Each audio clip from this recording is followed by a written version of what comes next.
to this working session 2 of this Human Dimension Implementation meeting. My name is Omer Fischer. I'm the head of the Human Rights Department at ODIHR, and I'm pleased to moderate this working session. The topic of this session is freedom of peaceful assembly and association, and national human rights institutions, and the role of civil society in the protection of human rights. This is a topic that encompasses many issues.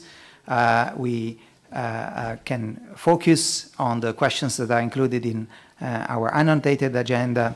For example, how can the full enjoyment of the rights to freedom of peaceful assembly and association be more effectively facilitated by participating states, including by ensuring the right to an effective remedy and accountability for undue state interferences and good practices in this regard? How can participating states create an enabling environment for the independent monitoring of the enjoyment of the freedoms of peaceful assembly and association and facilitate the work of monitors? What can be done to foster effective cooperation and dialogue between civil society and participating states? What are the good practices in this regard? What are the main positive trends and challenges in the implementation of OSCE commitments and other international obligations on the protection of human rights defenders? What are good practices related to interactions and cooperation between state authorities and human rights defenders? And how can NHRIs engage effectively with civil society organizations and human rights defenders to promote and protect human rights? These are some of the questions we may be able to cover during this session, but of course it's not an exclusive list, and we could explore other issues related to the topics that we are discussing today at this working session, keeping in mind that we should remain on topic. In other words, we should be discussing freedom of assembly and association, NHRIs, national human rights institutions, and the role of civil society in the protection of human rights. As you know, as per standard practice, we have a speakers list at the back of this table, where participants have to sign up if they would like to take the floor. We have a limit of 50 participants that can speak during the session, and I think we have already approaching this limit. A number of you have already indicated your interest in speaking today, so please, if you would like to make a statement, indicate that to my colleagues at the back of this table.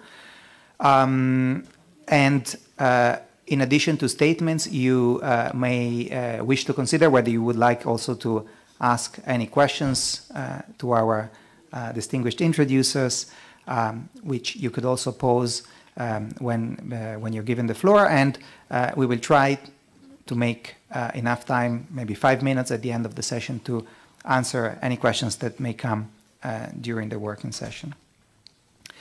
A reminder that speakers can only take the floor in the capacity in which they're registered, and only entities registered on the speakers list can be represented.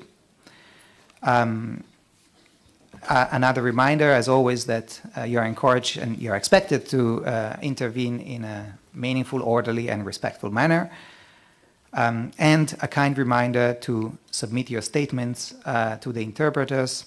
If you have statements, they will not be distributed to participants without your consent, and preferably also to our document distribution colleagues, to ensure that the flow of documents reflect the discussion, and the statements should be provided to the documentation desk in front of the plenary hall. So these were just a few technical reminders and a few words of introduction on the topic of this working session. And now I would like to introduce our speakers. Starting from our first speaker today, Mrs. Milena Costas-Trascasas.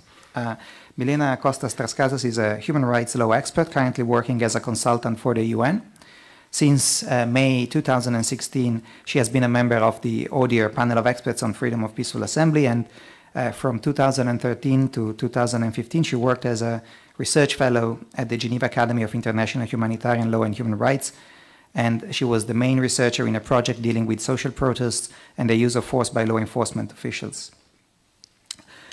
Before, she was a research fellow at the Universidad Jaume I of Castellón, and she was also a postdoctoral researcher at the Università degli Studi di Milano, and lectured in several other universities and worked as legal advisor for the Human Rights Division of the Spanish Ministry of Foreign Affairs and Cooperation.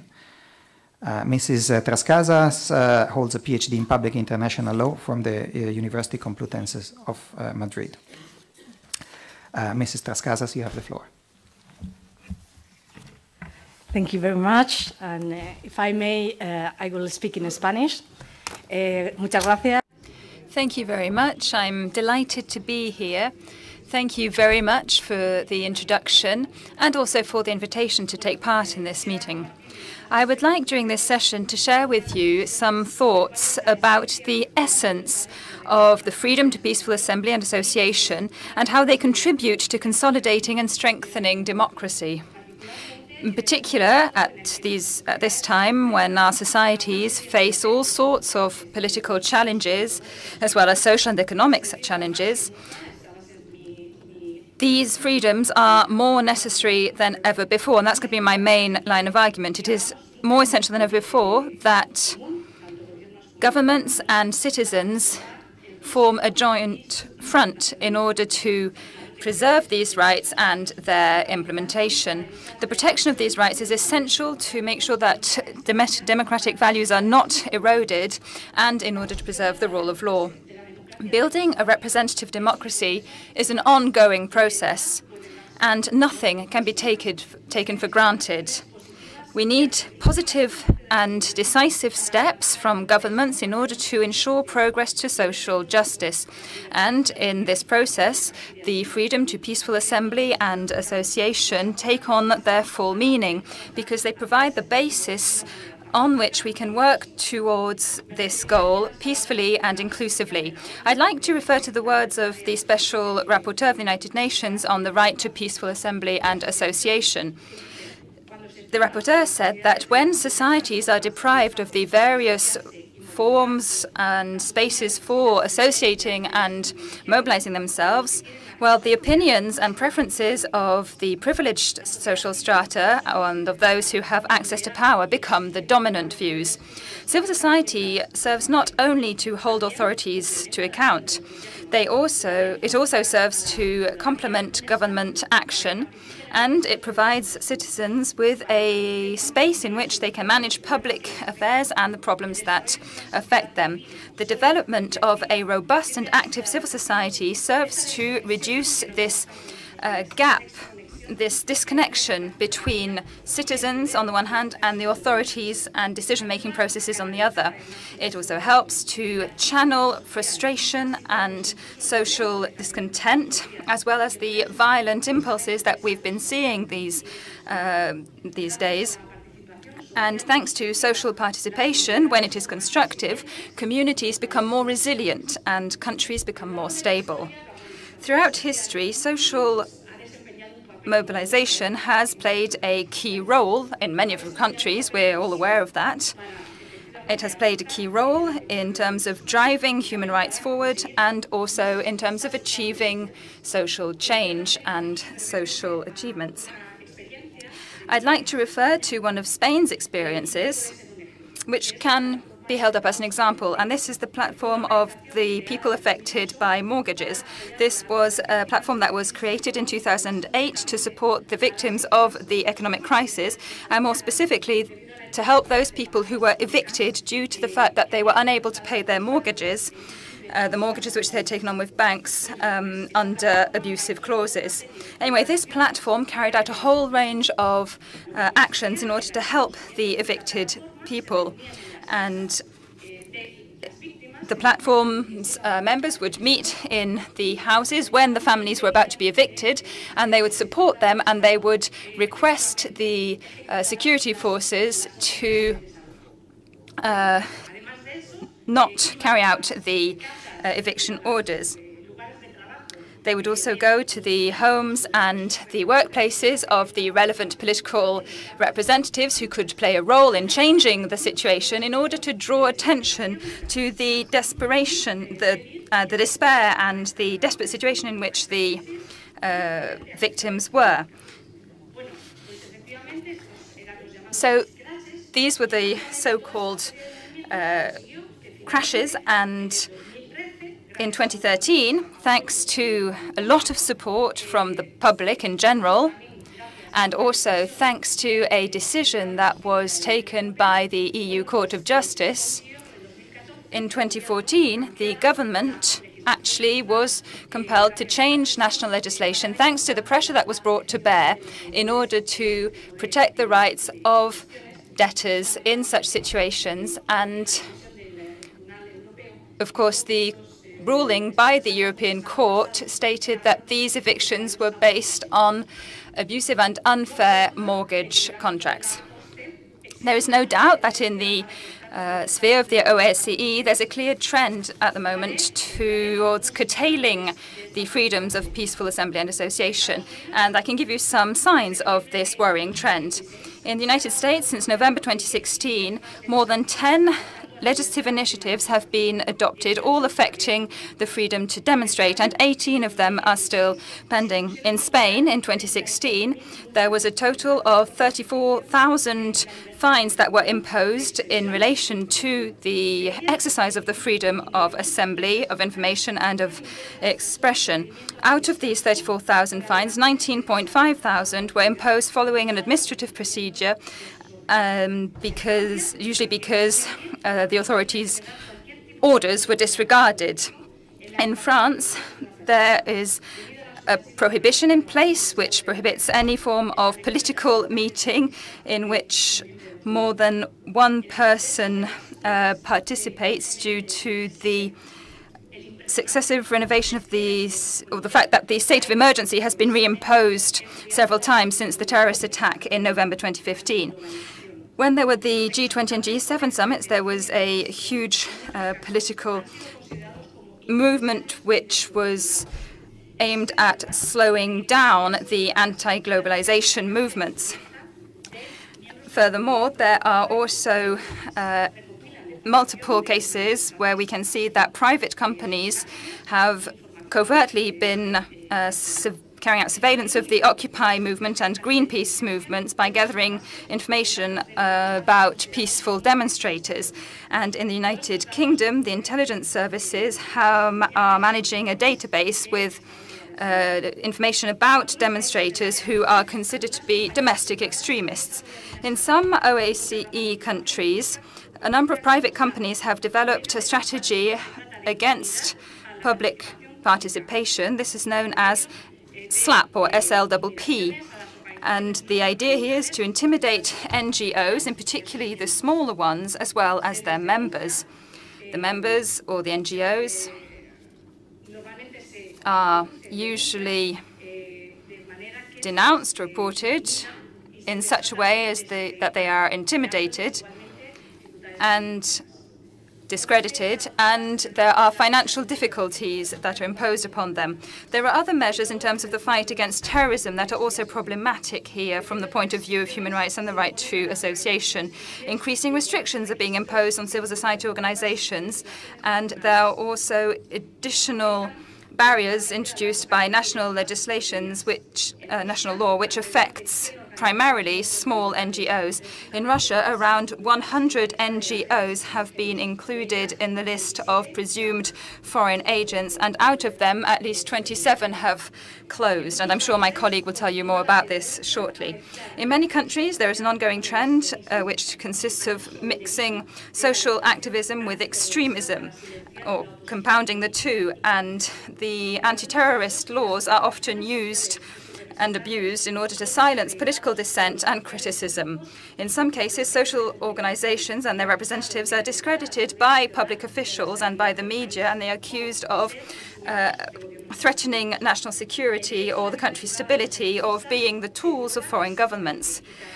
The right to privacy has been violated when we're talking about activists, and very often police forces are given enhanced surveillance powers, and they can gather information through private internet companies and social network without there being an appropriate legal framework governing this. This morning we'll be talking about some of the measures which could help us inverse the trend and try to find a remedy to these worrying developments. The United Nations Human Rights Council asked the new United Nations Special Rapporteur on the right to the freedom of assembly what states could do in order to improve the implementation of international standards. The rapporteur, rather spontaneously, replied that, well, we could implement the recommendations and prevent any violations of the rights. We member states have sufficient instruments, and we also have sufficient oversight bodies. In addition to the excellent work carried out by the Special Rapporteur on the freedom of association and assembly of the United Nations, we also have, within the OCE region, multiple tools. There are the guidelines on the right to the freedom of assembly, which is a reference document for all of us. Then we have the panel of experts. There's ODIHR, there's the Venice Commission. These all provide direct support to member states with a view to helping them adapt their legislation and practices to international standards. The reports which are carried out following observation missions also provide member states with a whole series of very useful and practical recommendations. So we need to ask ourselves, why are we in such a worrying situation? It is indeed worrying that the space where these freedoms can be exercised is shrinking in some parts of the OSCE. Respecting these rights is essential for the respect of other rights, and not least the right to the freedom of expression. It is also essential to promote these rights in order to move further towards social justice in a peaceful and inclusive manner. We need to protect them and promote them very dynamically. To conclude, I would like to say that we need a change of mindset, a change of paradigm, and that we are at a turning point. I'd like to quote the former Special Rapporteur of the United Nations, Maina Kayai, and I would strongly recommend you read his reports, but I would like to quote some of the words that he pronounced during his resignation speech. He said, "We are currently in the midst of an epic global struggle. We cannot talk about this conflict with euphemisms such as a closed civil space or a reduced civil space. There's more at stake here. This is a fight for our future and for the future of democracy and for the future of democratic values." So as you can see, he was very blunt about it, and I will leave it at that, and I am available to answer any questions that you might have. Thank you very much. Thank you very much, Mrs. Trascasas, for this introduction, highlighting the importance of the freedoms of assembly and association as freedoms that enable participation and may also reduce violence in societies, and highlighting some of the challenges in the respect of these two freedoms. I will now give the floor to Mrs. Danuta Pshivara, our second introducer for this working session.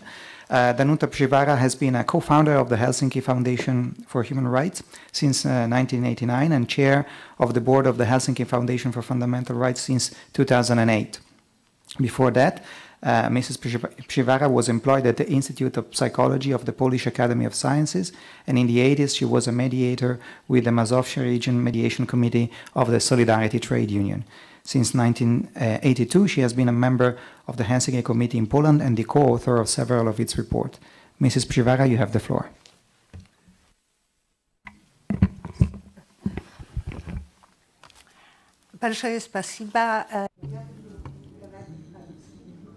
Thank you very much. I'll be speaking in Russian. Chairman, ladies and gentlemen, freedom of association and freedom of peaceful assembly are two fundamental principles and values for a good foundation for democracy. Now, I'll start out with the fact that despite the new approaches that have been adopted in recent years, and in particular the principles adopted by the OSCE on the defense of human rights defenders, this is still not being enforced and applied by an entire group of participating states. And the number of participating states where these principles are not respected is increasing. And so there is a shrinking space for the work of a civil society, and that is a global phenomenon. But Central and Eastern Europe and the post-Soviet states currently find themselves in the group where these values are suffering most. And this is due first and foremost to a new authoritarianism in the Russian Federation and a growing imperialism in the policies of the Russian Federation, which is resulting in more and more authoritarianism in other former Soviet states. But that has now spread also to Turkey and the countries of Central Europe. And it would seem that given the systems prevailing in these countries, one would have expected them to be well protected from such trends. But I'm referring here first and foremost to Hungary and Poland, where there are on paper guarantees of constitutional rule of law, but that is being now overturned with attacks on free media, on independent judiciaries, and on the activities of NGOs. And these actions have the objective of limiting or even eliminating civil society. And this is something that has already been referred to by the previous introducer. But this is based on campaigns that slander well-established NGOs. This includes a discreditation of civil society organizations and individuals in the eyes of the society, dividing NGOs into the good ones and the bad ones, the right ones and the propagandist ones funded from abroad. And there are more and more supporters of these trends. There are constant verifications of individuals. There are different ways, of course, of using the apparatus of the administration to intimidate NGOs through taxation, refusal to renew leases, and this has also become forceful environment in many cases, limiting access to grants provided by the state or by foreign funders as well. And a particularly complex and dangerous situation is the situation of human rights defenders. Ordinarily, they control the state and make sure that the state is, in fact, implementing its international obligations, but often they are the first target through media campaigns that seek to discredit them, to remove their authority, and there is also an attack on the ombudsman, the official defenders of human rights, especially when they seek independently to protect the civil and political rights of individuals. And on the other hand, the limitations imposed on organizations of peaceful assemblies in various ways, through limiting the geography available to them, the time available to them, the number of various conditions that have to be met for a peaceful assembly to be organized, imposing sanctions, fines, when certain conditions are not met, dividing peaceful assemblies into better and worse ones, and all of this has a limiting effect for the expression of the right to peaceful assembly.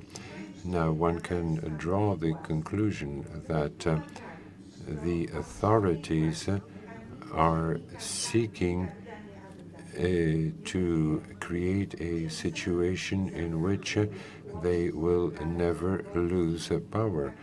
And the civil society and ordinary citizens whose rights are being removed will no longer need those rights because the new powers will be in place forever. Now, in a globalized world with more and more exchange of information and ideas, and with the constant creation of new social spaces, and in the context of societies that have tasted freedom, this kind of conviction is, I believe, rather strange, even an aberration, would I say, ladies and gentlemen. So I think the high time has come to ask whether the states participating in the Helsinki process really want to make every possible effort to make sure that the values set out in international documents really will be implemented, or is it just a question of a manipulating game in which those processes or those institutions in place that could allow for peaceful resolution of disputes between citizens and authorities will be brought to naught. Now, if we really want to have effective instruments to defend human rights defenders, I would suggest that we start by making sure that OSCE participating states really implement the recommendations that were adopted in Hamburg in December of 2016 during the parallel conference there of NGOs. The essence of those recommendations is that there should be a group of experts on the defense of human rights defenders, and ODIHR should monitor the process of implementation of these fundamental principles by states, and do this in close consultation with civil society, taking advantage of information received from NGOs. There should be more systematic work with other non-governmental organizations to make sure that the space available to civil society for its independent work, independent of the authorities, is increased rather than reduced. The criteria should be based also on the recommendations of the UN Committee on Human Rights and also the case law of the European Court of Human Rights. These various recommendations and a number of facts that fully confirm the need for such principles are set out I think, in the text that was provided to you yesterday. Thank you, ladies and gentlemen. For this, for another interesting presentation in which you highlighted some of the challenges civil society organizations face in playing their role and doing their work. And also thank you for recommendations, including to us, coming from the Hamburg Civil Society Parallel Conference, which we are aware of and we will continue to consider very carefully. We are now moving on to the next part of the working session, when I will open the floor to the audience for your statements from the floor. The number we have already, as I understand, almost reached the number of 50 speakers. We are at 47, so there are still 3 slots available. And as I said, we have a limit of 50 participants that can speak during the working session. The speaking time for each intervention is 2 minutes and 30 seconds. We will try to stick to that, and I'm kindly asking you to keep your statements brief and to the point, preferably listing first your recommendations. And as I mentioned already, if there are any questions for our introducers, we will do our best to leave enough time, maybe 5 minutes at the end of the working session, to give them the opportunity to answer these questions. Before speaking, kindly introduce yourself, name an organization or delegation or institution that you represent. As always, criticism is welcome, but should be constructive. With this, I'm now opening the floor to interventions. And the first speaker on my list is the United Kingdom on behalf of the EU, which will then be followed by Switzerland. United Kingdom on behalf of the EU, you have the floor. Thank you, Mr. Moderator. I'm honoured to speak on behalf of the European Union and its member states, as well as Albania, Bosnia and Herzegovina, the former Yugoslav Republic of Macedonia and Montenegro. We are delighted that this topic remains front and centre of the HDIM agenda this year. We're deeply concerned by continued new restrictions on civil society actors, increasing restrictions on peaceful assembly, and attacks on and detention of human rights defenders in parts of the OSCE region. We strongly believe that civil society is an essential part of any functioning society and welcome the many civil society organisations that are here today.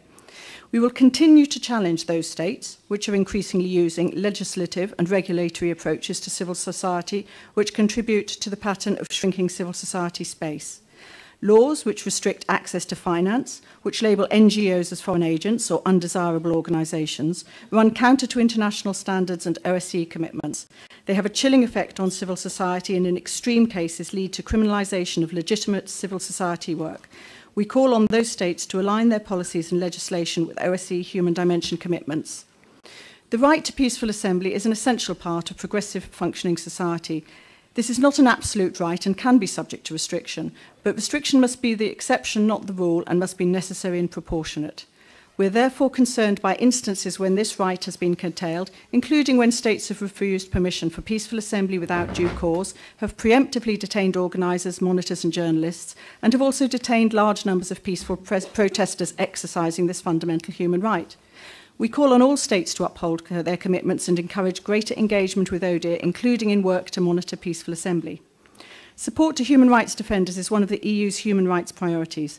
States should recognise the specific risks that human rights defenders face and refrain from any act that violates those rights. Human rights defenders are not defined by who they are, but what they do and the principles they stand for, including protecting the rights of others. This includes, but is not limited to, those working on gender equality, the rights of LGBTI people, persons belonging to national minorities, religious minorities and majorities, and the rights of persons with disabilities, as well as those working generally on civil, political, economic, social and cultural rights. We're therefore deeply concerned by the arbitrary detention of individuals who work to defend human rights, including civil society actors, journalists, politicians, academics, lawyers and others. We call on all states to ensure no one is targeted because of their work to defend human rights. States should respect that dissenting views expressed peacefully and publicly are part of a functioning democracy. In closing, we would like to pay tribute to the work of human rights defenders and civil society organisations, including those whose cases we have raised in the OSCE Permanent Council in Vienna this year, including civil society organisations such as Memorial International Society, the Sova Center, Open Russia, the Open Russia Civic Movement, the Institute of Modern Russia, Vyasna Belarus, the Administrative Center of Jehovah's Witnesses in Russia, Grigory Shvedov, Saparnamed Niskoliev, Mehmed Husseinov, Afgan Mukhtarli, and Yelena Milashina, Max Bakayev, Talgat Ayan, Ildar Dadin, and Valentina Cherevatenko, Tanya Kilic, Edel Essa, Ilkorn Osten, Gunnar Korsen, Vele Aju, Nalan Erkam, Oslem Dalkiran, Neja Tastam, Sejmus Osbekeli, Peter Stoitner, Ali Garavi in Turkey. Thank you, Mr. Moderator. A fuller written version of this statement will be circulated after the meeting with a full list of aligning states. Thank you very much. The next speaker is Switzerland, followed by the US. Switzerland, you have the floor. Merci, monsieur. Thank you, Moderator. Switzerland would like to make two recommendations. First of all, we invite member states to make use of the ODIHR guidelines on the freedom to assembly and the protection of human rights activists. Switzerland also invites member states to implement the report on the good management of gatherings approved by the United Nations in March 2016.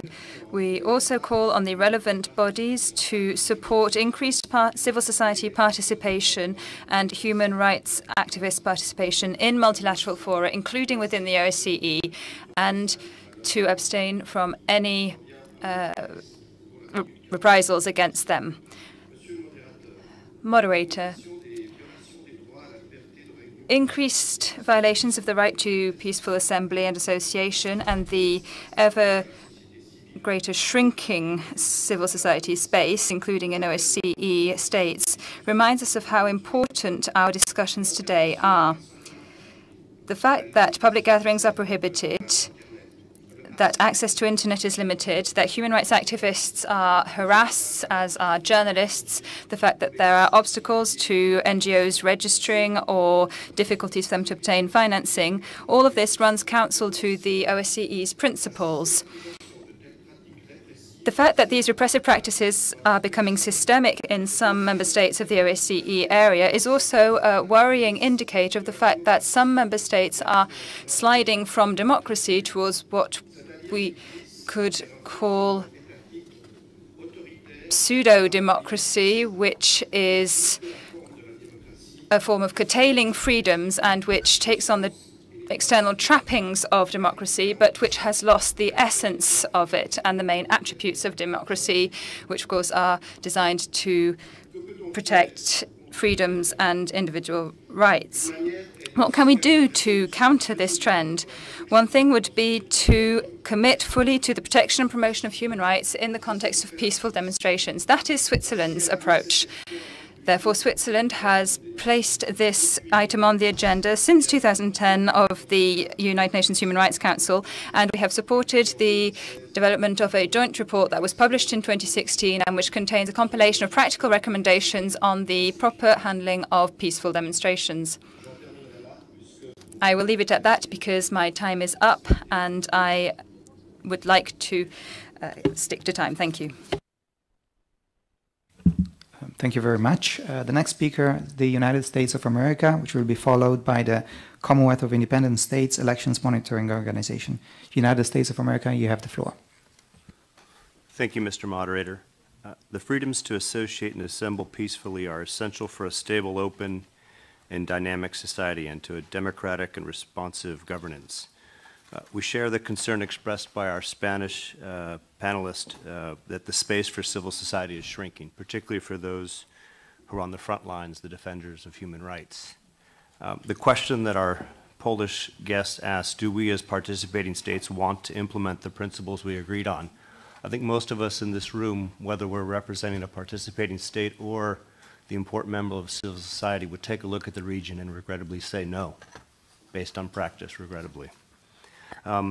We commend Ukraine for providing security to LGBTI equality marches, but are concerned about reports of detentions and abuse against peaceful participants in pride events in Turkey. In Russia-occupied Crimea, yesterday's 8-year sentencing of Akhtem Chigos is the latest politically motivated action against the leadership of the Crimean Tatar Mejlis, punishing the community for its opposition to Russia's attempted annexation. The United States rejects Russia's illegitimate occupation and purported annexation of Crimea, which remains part of Ukraine. Kazakhstan has used charges of incitement to social discord to restrict peaceful demonstrations. We call for the release of Max Bokayev and Talgat Ayan, imprisoned for participating in peaceful protests against land code reform. The United States is concerned about repression of civil society in Tajikistan. NGOs there face increasing scrutiny that creates a climate of self-censorship, and the local authorities there have retaliated against relatives of opposition activists abroad. In Belarus, despite finally registering Tell the Truth, the government refuses to register other human rights and political organizations. More than 1,000 protesters were detained and over a dozen arbitrarily held for over 2 months following protests. The government denies permits for demonstrations in an attempt to silence opposition voices. The United States urges Azerbaijan to cease its harassment of opposition figures and the firing of those who support opposition parties. We call for the release of those incarcerated for exercising freedoms of association and peaceful assembly. We also urge Azerbaijan to amend restrictive NGO legislation, unfreeze bank accounts of NGOs and their leaders, and return confiscated equipment. We remain deeply concerned by Turkey's continued detention of Amnesty International's Taner Kilic and Idil Esir. The United States condemns the detention of peaceful protests in Russia. Over 17,000 people were arrested on June 12 alone, some simply for reading the Russian Constitution in public. Alexander Navalny has been the target of repression for his role in organizing public demonstrations. This pattern of abuse deprives Russian citizens of the essential conditions for free and fair elections. We remain concerned by restrictive laws on foreign agents and undesirable foreign organizations. The anti-extremism monitoring organization Sova Center and its director were charged last week with alleged violations of the undesirable organizations law. Finally, Hungary has adopted a law that will weaken the ability to organize and address concerns. The bill stigmatizes civil society organizations working to combat corruption and promote good governance. Thank you, Mr. Moderator. Thank you very much. The next speaker is the Commonwealth of the Independent States Elections Monitoring Organization, which will be followed by the Russian Federation. Commonwealth of Independent States Election Monitoring Organization, you have the floor. Thank you, Mr. Moderator. My name is Alexey Semenov. I'm a political scientist, and I want to raise the issue of problems of national human rights institutions. My report is dedicated to the Ombudsman institution in Ukraine and attacks on the independence of the Constitutional Court. In July, Ukrainian President Petro Poroshenko signed the law on the Constitutional Court of Ukraine. This law has drawn a lot of criticism from lawyers, anti-corruption organizations, and human rights groups. Firstly, the new law gives the president more powers to control the judiciary. Now, instead of the parliament speaker, the president does personally sign and hand over certificates to the judges. This means that the president now has the opportunity to abuse the admission of judges to their duties. These actions of the Ukrainian authorities undermine the independence of the country's highest court. There is a serious danger that judges will get under the control of the president. In fact, the executive authorities in Ukraine are trying to seize the Constitutional Court. And secondly, the procedure for electing the ombudsman, a person authorized by the parliament to protect human rights, has been changed. Earlier, the ombudsman was elected by secret ballot. The new law provides for an open voting. It is obvious that the members of parliament may vote under pressure. As a result, the post of the ombudsman may be occupied by a political appointee who will act in the interests of his party. The ombudsman institution is a mechanism of parliamentary control of utmost importance, which should be independent. The ombudsman is a key post in those states that are striving to be democratic. Throughout the world, the ombudsman is being secretly chosen among the competent lawyers and human rights activists. The new law is an obvious attempt of certain political forces to politicize the position of the ombudsman in favor of party interests. It casts doubt on the independence of the newly elected ombudsman and limits the functioning of one of the most important institutions of the modern rule of law state. Thank you for your attention. Thank you very much. The next speaker is the Russian Federation, which will be followed by the Turkmenistan Helsinki Foundation for Human Rights. Russian Federation, you have the floor. Thank you, Chair. Chairman, ladies and gentlemen, the Russian Federation considers the right to freedom of association and assembly and the complementary right to freedom of expression as extremely important aspects of a democratic society. Unfortunately, in some states of the OSCE, the unlimited right to freedom of assembly and association takes the form of blind political correctness. And the most extreme example of this are the events in the American city of Charlottesville, in connection with which the UN Committee on the Elimination of Racial Discrimination has applied its early warning measures and urgent procedures. And I think that the executive structures of the OSCE should pay more attention to the fact that there is indulgent treatment of neo-Nazi events. This cannot be. This is justified by freedom of expression, some sort of historic injustice, or an interest in history and other approaches to the National Socialist movement in Germany. And it's symptomatic that this was referred to by a highly placed Ukrainian official when he approved the organization of demonstrations by the Azov regiment. As you know, every year in Latvia, Lithuania, and Estonia, there are neo-Nazi events and movements. In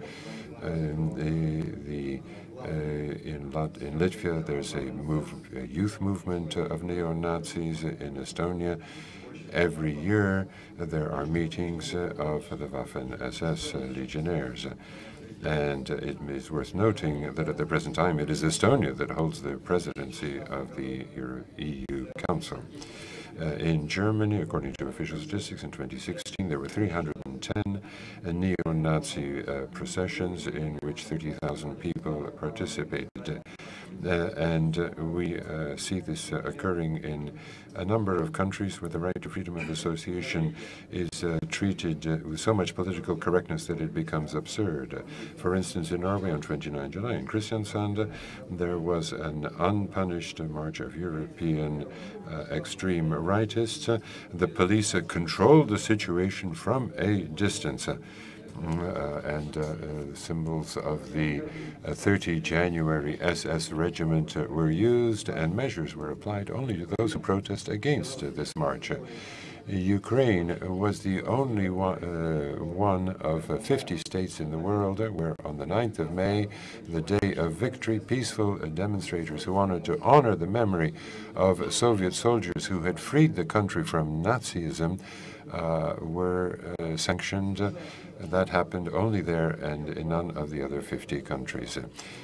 So one cannot go beyond that principle that the human rights of one ends when the human rights of someone else started. So I think that this is a clear message, but we will set out this in greater detail in our written text, which will be available on the ODIHR site. Rights, which will be followed by the International Humanist and Ethic Union. Turkmenistan Helsinki Foundation for Human Rights, you have the floor, please. Thank you. Although the official Turkmen delegation has once again ignored this meeting, we have a number of questions for the Turkmenistan authorities. Why are they not making it easier for NGOs to register? Our NGOs are forced to register in Bulgaria, even though we would be happy to register in Turkmenistan if we could. Unfortunately, Turkmenistan seems to fear dissent. There is also the issue concerning the trade unions, and in Turkmenistan, rights and freedoms are violated instead of being promoted. The authorities seem to understand as they see fit what freedom of assembly is, and they regularly use hundreds of thousands of people for various government-organized rallies.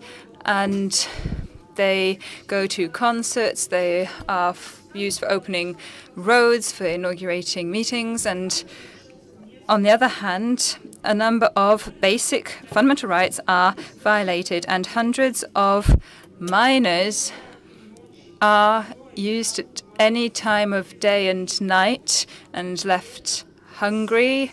They are kept out of touch from their parents, and in kindergartens, there are what we call peaceful assemblies, where a personality cult is installed, a personality cult for the leaders, and yet the rights of the people concerned are not protected. The rights of these children are not protected. So what can be done to address this? Why does nobody prevent local mayors from using children as slaves? Sanctions are imposed against Russia, and yet Turkmenistan, a very authoritarian country, seems to remain above criticism and sanctions. Why? The Turkmenistan's authorities continue to pander to European officials, and I will have to leave it at that due to time. The full text will be made available. Thank you. Very much. The next speaker is the International Humanist and Ethic Union, followed by Kyrgyzstan. International Humanist and Ethic Union, you have the floor. Thank you, Mr. Moderator. The OSCE guidelines on freedom of peaceful assembly prohibit any discrimination on the grounds of sexual orientation. This inclusion is important since, as recognized by the UN Special Rapporteur on the rights to freedom of peaceful assembly and association, LGBTI people are some of the most vulnerable in terms of having their rights to free association and peaceful assembly denied. Currently, Russia and potentially Kyrgyzstan, through draft laws, violates these basic rights through laws that criminalize public assembly and association of LGBTI groups and restrict the work of organizations defending LGBTI people and their rights. Moreover, as observed by the experts at the outset, such laws have been accompanied by bans and proposed bans on non-governmental organizations receiving funding from abroad.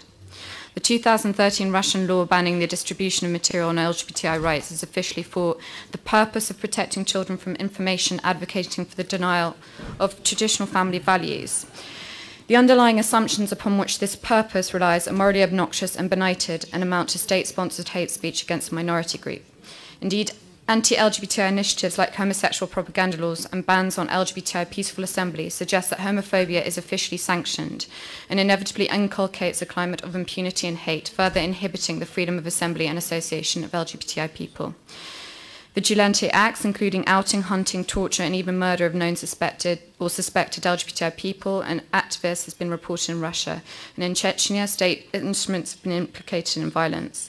In Kyrgyzstan, whilst homophobia is not a new phenomenon, local activists have observed that the draft law has created a permissive climate in which vigilante groups feel justified to take the law into their own hands.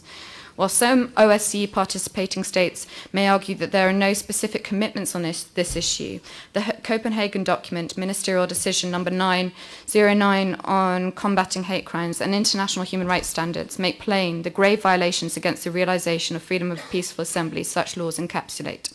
In some states have an unequivocal obligation to protect right to freedom of association and peaceful assembly without discrimination on the grounds of sexual orientation or gender identity. To that end, we call on Russia to repeal its discriminatory provisions and urge Kazakhstan to halt the process of introducing its gay propaganda and foreign agent laws. We call on both states to protect LGBTI persons seeking to associate and assemble from attacks and reprisals through preventative measures and by investigating attacks, prosecuting perpetrators and ensuring remedy for victims. Finally, we call for a full investigation of all facts about unlawful repression of Chechnya of LGBTI population, punishment for the guilty parties, and an end to the practice of extrajudicial violence and killings in the Republic. Thank you. Apologies for going over time. Thank you very much. The next speaker is Kyrgyzstan, which will be followed by Finland. Kyrgyzstan, you have the floor. Thank you, Mr. Chairman, dear participants. The freedom of association is a fundamental right, human right, which is associated, of course, with the right to freedom of expression. It's set out in the Universal Declaration of Human Rights and the International Covenant. Now, the Kyrgyz Republic supports these founding principles and has implemented them in its national legislation. The main principles of protecting freedom of assembly are set out in the constitution of the country, and there are laws adopted that implement all of this. And if there is no notification, if it isn't done on time, if there are other violations of the conditions, that doesn't nevertheless result in a prohibition. Now, our country has adopted in its parliament in 2012 a law on peaceful assembly, and this is something that guarantees the right of citizens to organize such assemblies. And when we drafted this law, we took into consideration the opinions of human rights defenders, of professional legal professionals, and the OSCE, and also the Venice Commission. Now, this guarantees the possibility for each citizen of our country to transmit information under the right to freedom of expression in the public space. Now, human rights, of course, end where the human rights of another person start. And in connection with this, legislation does set out certain limitations on the holding of peaceful assemblies. Public law and order has to be ensured, national security, but such limitations must be based on a judicial decision. The right to freedom of association is also regulated by our various legal acts.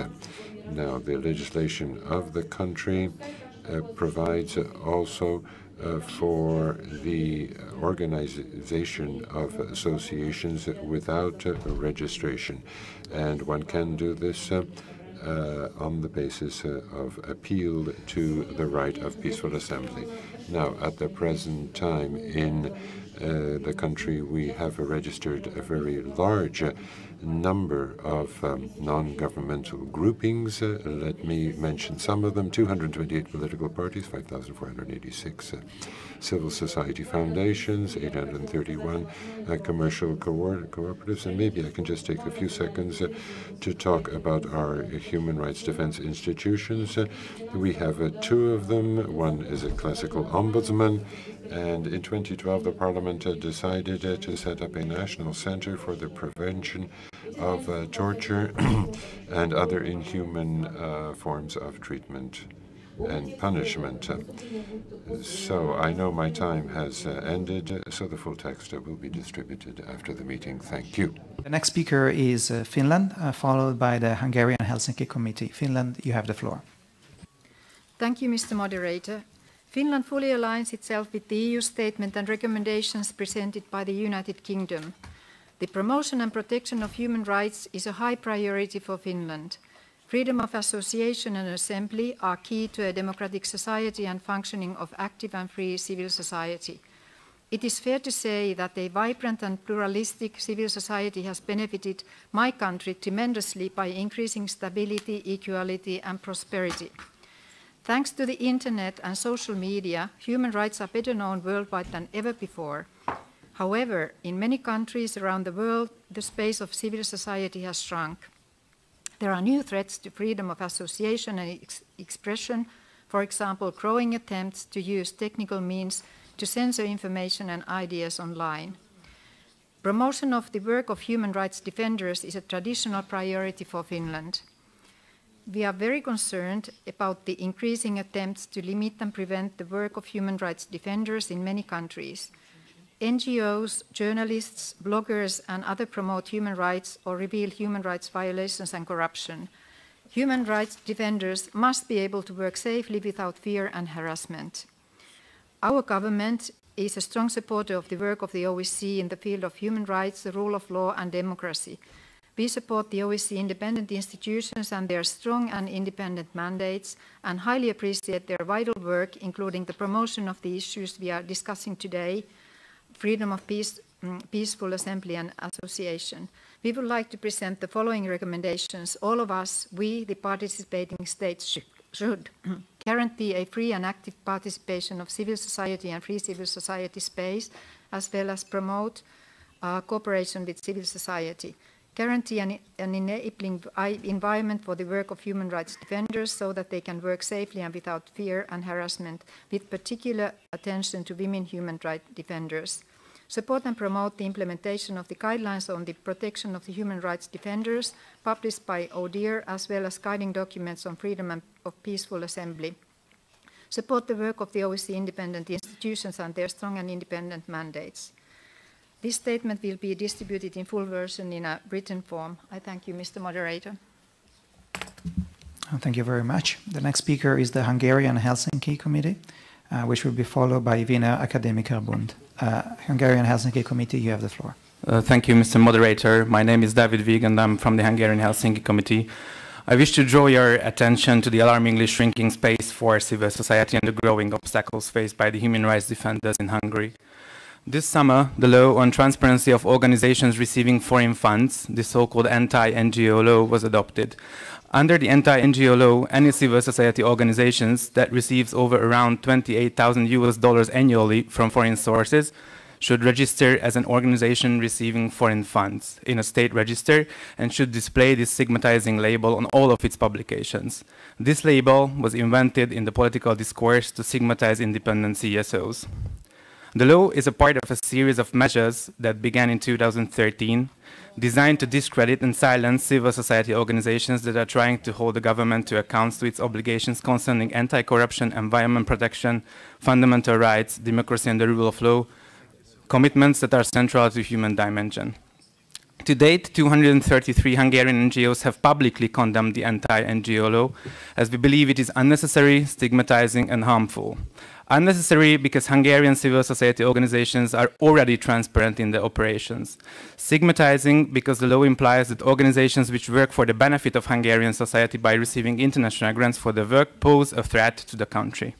And harmful because it is undermining mutual trust in society and questions the right to freedom of expression. We recommend and call on the OSCE and OSCE participating states to continue monitoring the situation of human rights defenders and independent civil society organizations in Hungary and intensify efforts to empower and support them, including through political, legal, and financial assistance.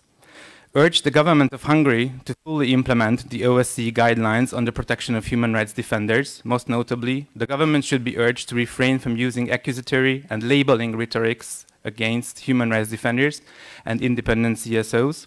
Instead, it should be encouraged to take proactive steps to counter discrediting of human rights defenders and independent civil society organizations by political leaders and in the media. We recommend to engage with the government of Hungary to encourage meaningful dialogue between the government and civil society in order to ensure that institution building, development and other programs are human rights compliant. We recommend to explore and strengthen non-governmental alternative sources and means of funding for independent civil society. And we also recommend to monitor the impact of the legislation as well as other measures and related actions, including communications by state actors and the media targeting the funding and operations of civil society organizations in Hungary. Thank you. Thank you very much. Thank you very much. And the next speaker is the Wiener Akademikerbund, which will be followed by the International Public Fund, Russian Peace Foundation. Wiener Akademikerbund, you have the floor. Thank you, Mr. Moderator. Distinguished delegates, ladies and gentlemen, I'm Henrik Clausen, representing Wiener Akademikerbund. I'm very pleased to be here in Poland, the first country to defeat communism. I recently visited the Solidarność Museum in Gdansk and was touched by seeing how many ordinary DC citizens participated in the resistance. Even today, freedom of assembly is alive and well here, where citizens routinely assemble for a wide variety of topics.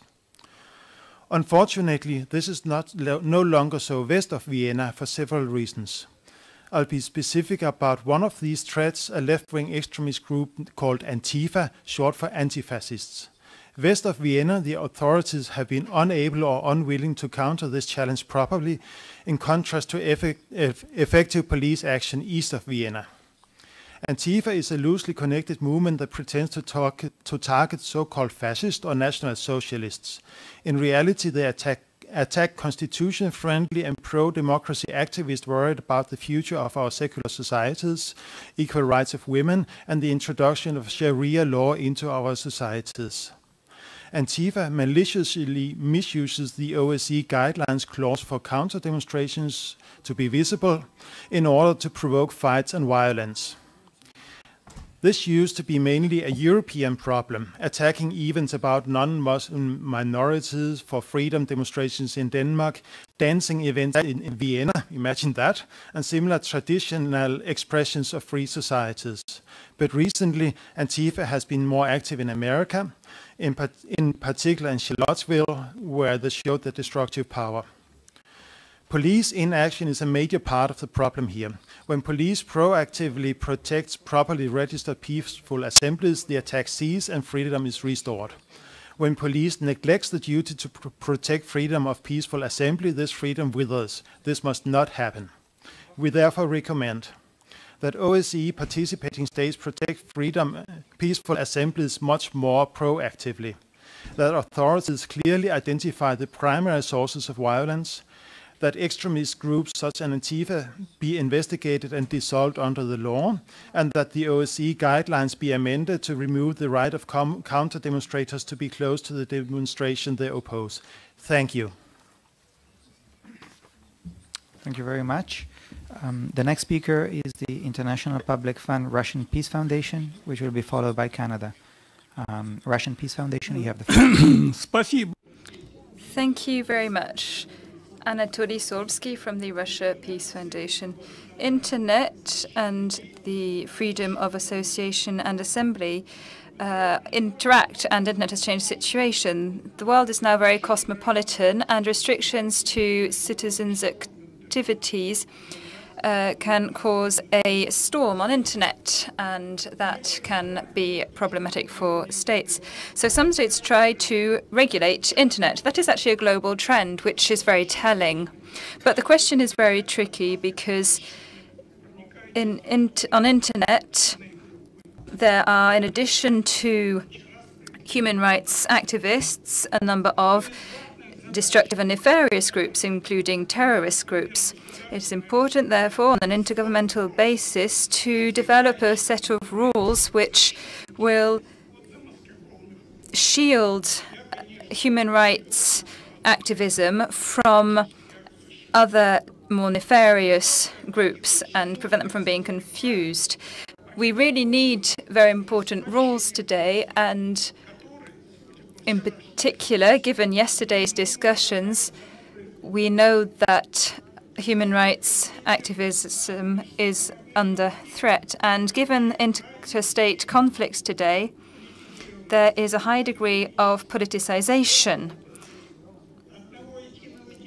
And there is an old declaration which is often violated, and the OSCE has developed a sort of Bureau of Illusions, we feel, and the regulation of internet can be used to help human rights organizations if it is done properly. We need, for instance, to focus on issues that are of importance to all states. The OSCE needs new forms of action in accordance with modern realities, and the OSCE is indeed at a crossroads here. Thank you very much. Thank you very much. The next speaker is Canada, which will be followed by the Election Monitoring and Democracy Studies Center. Canada, you have the floor. Thank you, Mr. Moderator. As recognized in the UN Declaration of Human Rights, the right to form groups, to organize, and to assemble with the aim of addressing issues of common concern is a fundamental human right. This right is an essential pillar of a free and democratic society. In Canada, where the Canadian Charter of Rights and Freedoms affords the highest level of legal protection to these and other human rights, public demonstrations are a recognized and accepted part of our democratic life. Individuals have the legal right to peacefully gather, associate, demonstrate, and protest as a means of exercising their fundamental right to freedom of expression. We believe strongly that these rights to freedom of expression, peaceful assembly, and association strengthen our democracy, and that our prosperity relies upon a free and vibrant civil society. Canada recognizes the vital role played by human rights defenders and civil society advocates in protecting and promoting human rights and strengthening the rule of law. Human rights defenders and civil society advocates help to draw the attention of governments and communities to human rights challenges that need to be addressed. Their work is vital in urging governments to be more accountable, thus supporting better governance and government policy. In this regard, we deplore the threats and harassment that human rights defenders and civil society advocates face on an ongoing basis in many parts of the OSCE area, especially given their courage in denouncing human rights violations, corruption, and attacks against vulnerable populations and civil society itself. Moreover, we continue to be concerned by the restrictions on freedom of association and peaceful assembly that occurs within the OSCE area. Such restrictions have been increasingly pursued through prohibitory legal frameworks that curtail the registration, funding, and activities of human rights defenders and civil society organizations. We're also very concerned with rising trends of threats, including online, being directed at human rights defenders, which are often disproportionately directed at women human rights defenders. We are seeing more enforced disappearances, arbitrary arrests, unlawful imprisonment, torture, and unfair trials in the OSCE region. Mr. Moderator, we can and must combat this increasing threat to human rights defenders and civil society advocates in a concrete and systematic manner. To this end, Canada has recently released public guidelines for our officials on supporting human rights defenders of all types. These guidelines are meant to be a practical instrument to Canadian missions and officials abroad to help empower human rights defenders, enabling them to be more effective advocates. In this, we join the OSCE, the EU, and individual states such as the Netherlands, Norway, Switzerland, and the UK in promulgating guidelines in the hopes of better achieving a meaningful impact. It is incumbent on all OSCE participating states, however, to counter all threats to human rights defenders and civil society. In conclusion, Mr. Moderator, it is crucial that OSCE participating states make a conscious effort to support the exercise of fundamental freedoms in their countries. In this regard, we would like to put forward the following 3 recommendations. Firstly, that OSCE participating states that have not yet done so develop and publicize guidelines for government officials to follow in order to support human rights defenders. Secondly, that participating states ensure that laws, regulations, and practices do not unduly restrict the composition and activities of civil societies. And finally, and very importantly, that participating states promote and enable an active and effective participation of civil society in multilateral forums such as today's Human Dimension Implementation meeting. Thank you very much. Thank you very much. The next speaker is the Election Monitoring and Democracy Studies Center, which will be followed by the Union of Journalists of Russia. Election Monitoring and Democracy Studies Center, you have the floor. Thank you, Mr. Moderator. I would like first to address my our organization recommendation. Our recommendation based on first and second question of the annotated agenda, and recommendation will be addressed to the state party concerned. First recommendation is that the state party concerned, I mean Azerbaijan, should adopt new concept of civil society. Which I will try to explain then. Secondly, the Azerbaijan should recognize non-registered association of legal personality. Thirdly, Azerbaijan should simplify registration procedure rules of NGOs. Then, Azerbaijan should allow reasonable funding of NGOs.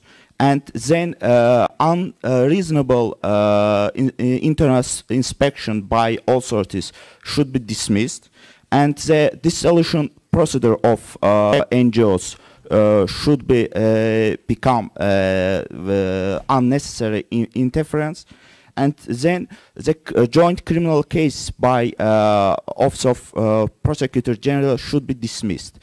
This recommendation based on the following grounds. Firstly, Azerbaijan doesn't accept the unregistered NGOs as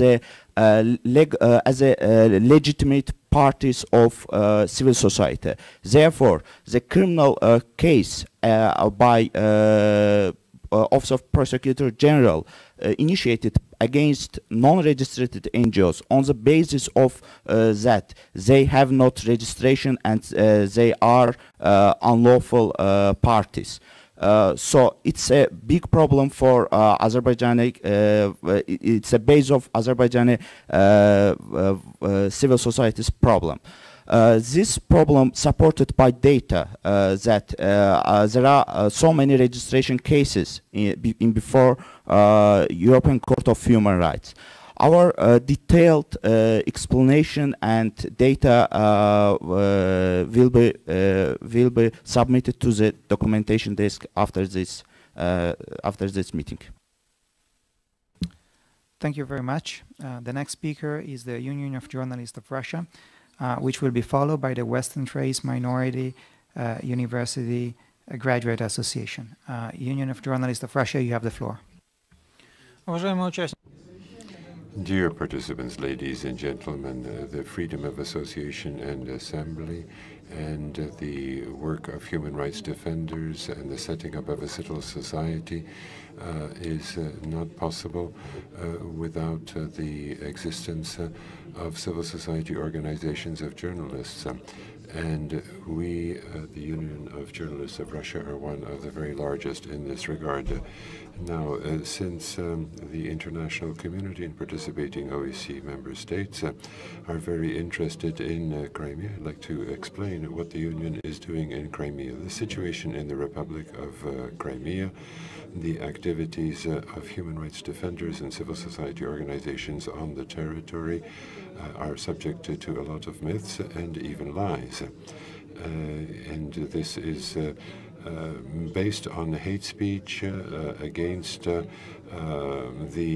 supposed occupation, annexation, that there is a threat for individual Crimeans.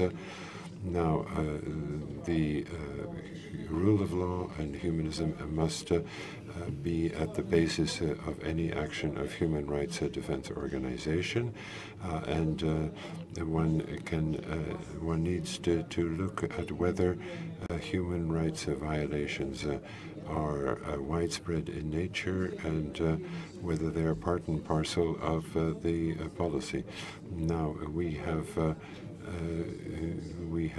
55,000 members working in thousands of different kinds of media outlets, television, radio, and the written press.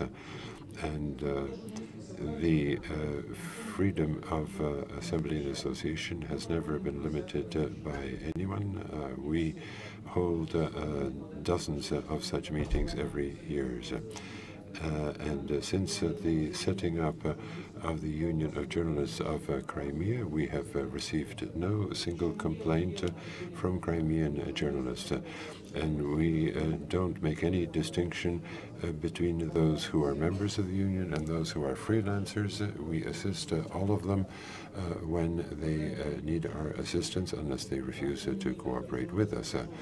Now, in the name of the Union of Journalists of Crimea, I would call upon you to familiarize yourselves with the text that we have made available in full. Thank you. Minority University Graduate Association, which will be followed by the Center for Research and Protection of Fundamental Rights. Western Trace Minority University Graduate Association, you have the floor. Thank you, Mr. Moderator. Distinguished delegates, my name is Onur Mustafa Ahmet, and representing Turkish minority of Western Thrace, we call upon the Greek state, 1. To respect and implement the 2008 decisions of European Court of Human Rights about the reopening of Xanthi-Turkish Union. 2. To respect and promote the establishment of the Cultural Association of the Turkish Women of the region of Rodopi and Evros Minority Youth Association based on 2008 decision of the same court. 3. To repeal any restrictions on the right to freedom of association discriminating against Turkish minority. It's a fact that Greek state recognizes the mother tongue of the minority as Turkish and thus provides Turkish education in minority primary schools. Paradoxically, Greek state does not recognize our minority as Turkish, but as Muslim. Because of this basic identity issue, many human rights issues emerged through the years. Until the 80s, Greek state has been referring to us as Turkish minority, with the Turkish signs in minority schools and in NGOs. Since 80s, all the signs in minority schools have been changed to Muslim minority, and the legal NGOs that had Turkish word in terms of ethnic origin in their titles were banned by Greek authorities. Xanthi-Turkish Union, founded in 1927, Komotini Turkish Union, founded in 28, Western Thrace Turkish Teachers Union, founded in 36, All these were closed down after 1983, although Greece had become EU member then. Besides these closings, Greek state also did not allow officially the establishment of any minority foundations which contained Turkish word in its title. In 2008, the court decided that Greece violated the right to freedom of assembly and association by closing Xanthi-Turkish Union and not permitting the establishment of the other two associations. Despite these decisions in favor of our minority, Greek authorities insistently keep on repeating that they are working on new regulations in order to solve these issues. But it is clear that they have no intention to follow these decisions because, as Turkish minority, unfortunately, we are considered as a threat to its national security. On the one hand, Greek state emphasizes that the minority is Muslim, that contains Turkish Pomak and Roma people. On the other hand, it permits officially the establishment of foundations that contain in their titles Pomak and Roma words, but unfortunately not the ones with the Turkish word. It's obvious that there is no freedom of assembly and association in Greece for the only recognized minority within its borders. Nevertheless, we believe that Greek state could get over this Turkish word obsession by just implementing the simple decisions of the court. Thank you for your attention. Thank you very much. Before we move on to the next speaker, let me just inform you that the list of speakers is now closed. We have reached the maximum number of 50. And with this, let's move on to the next speaker. The next speaker is the Center for Research and Protection of Fundamental Rights, which will be followed by the Human Rights Movement of Crimea. Center for Research and Protection of Fundamental Rights, you have the floor.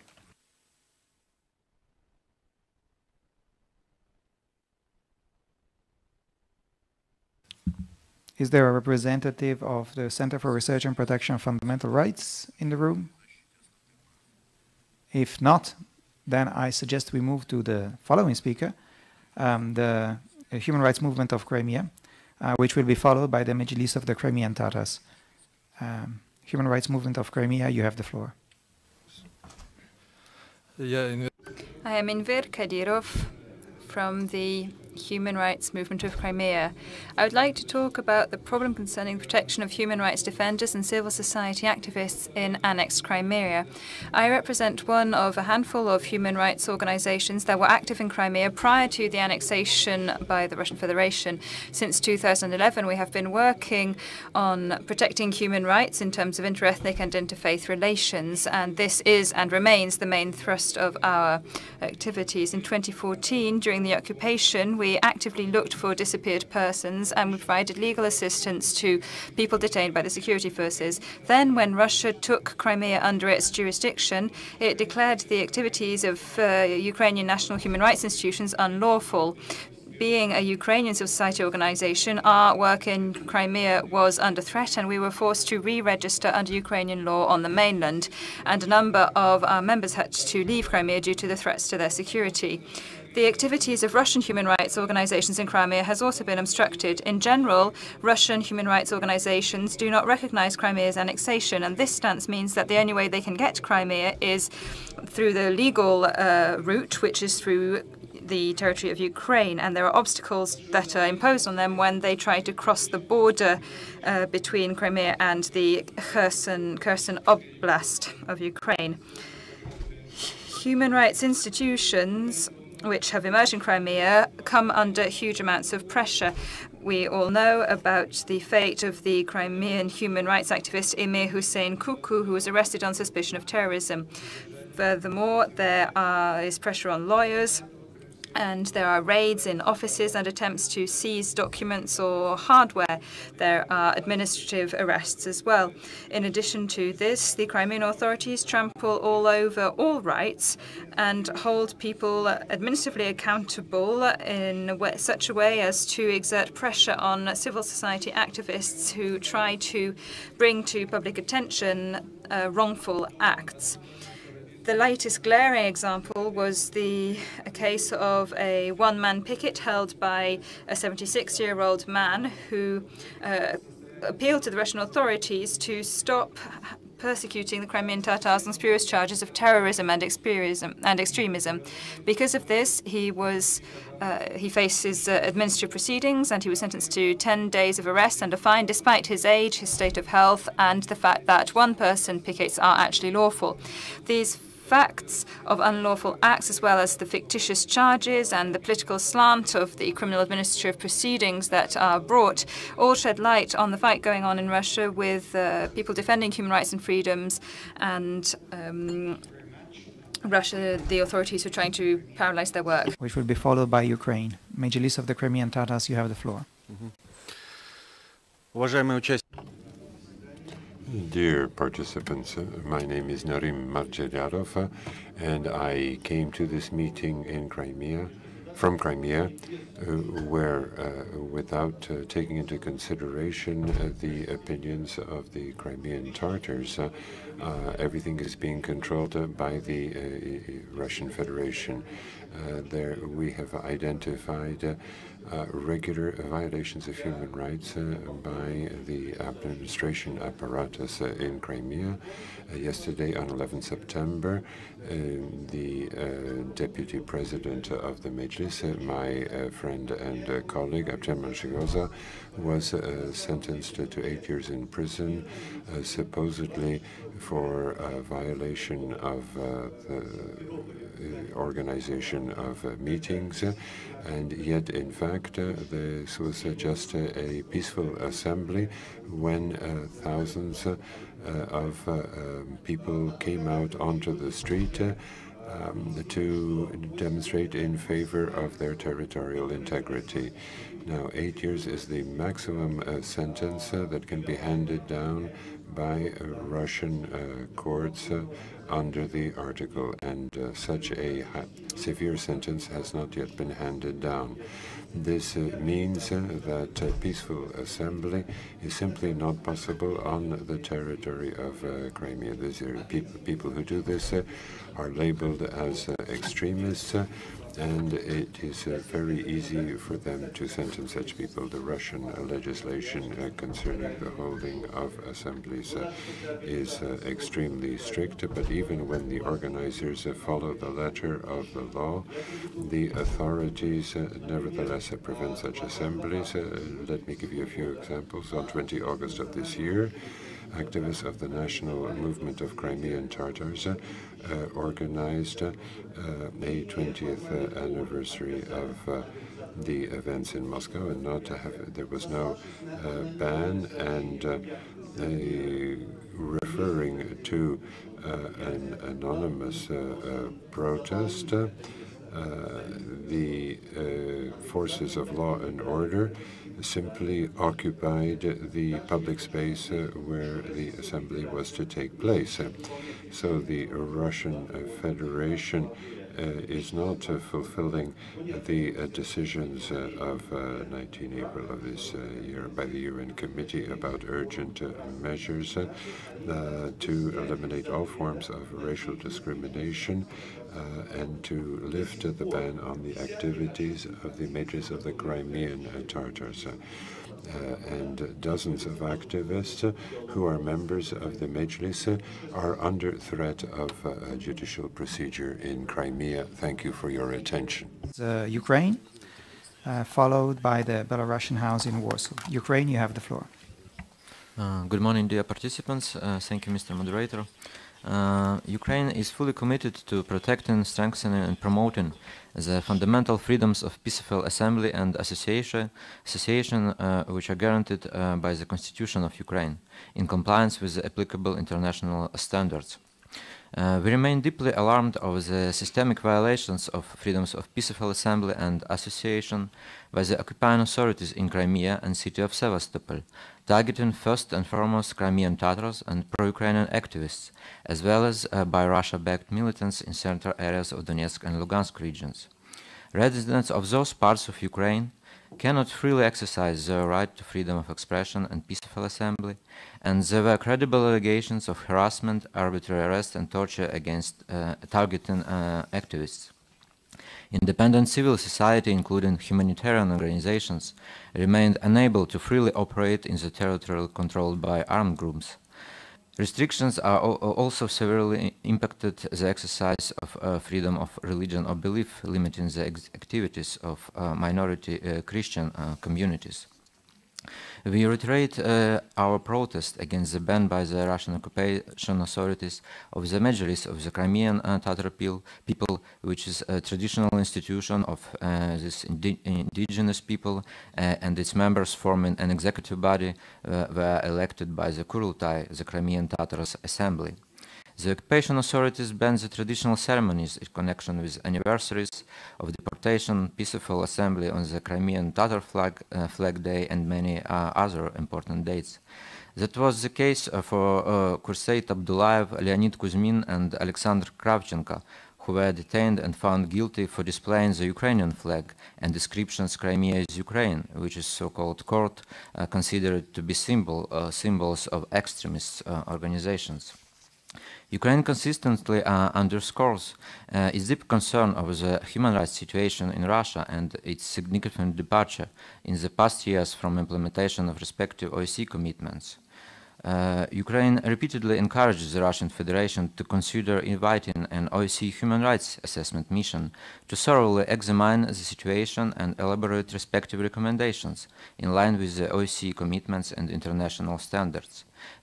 Besides, we also appealed to the OSCE chairmanship and the OSCE autonomous institutions to use all available assets and instruments to monitor and react to the developments in Russia. These appeals remain highly relevant today.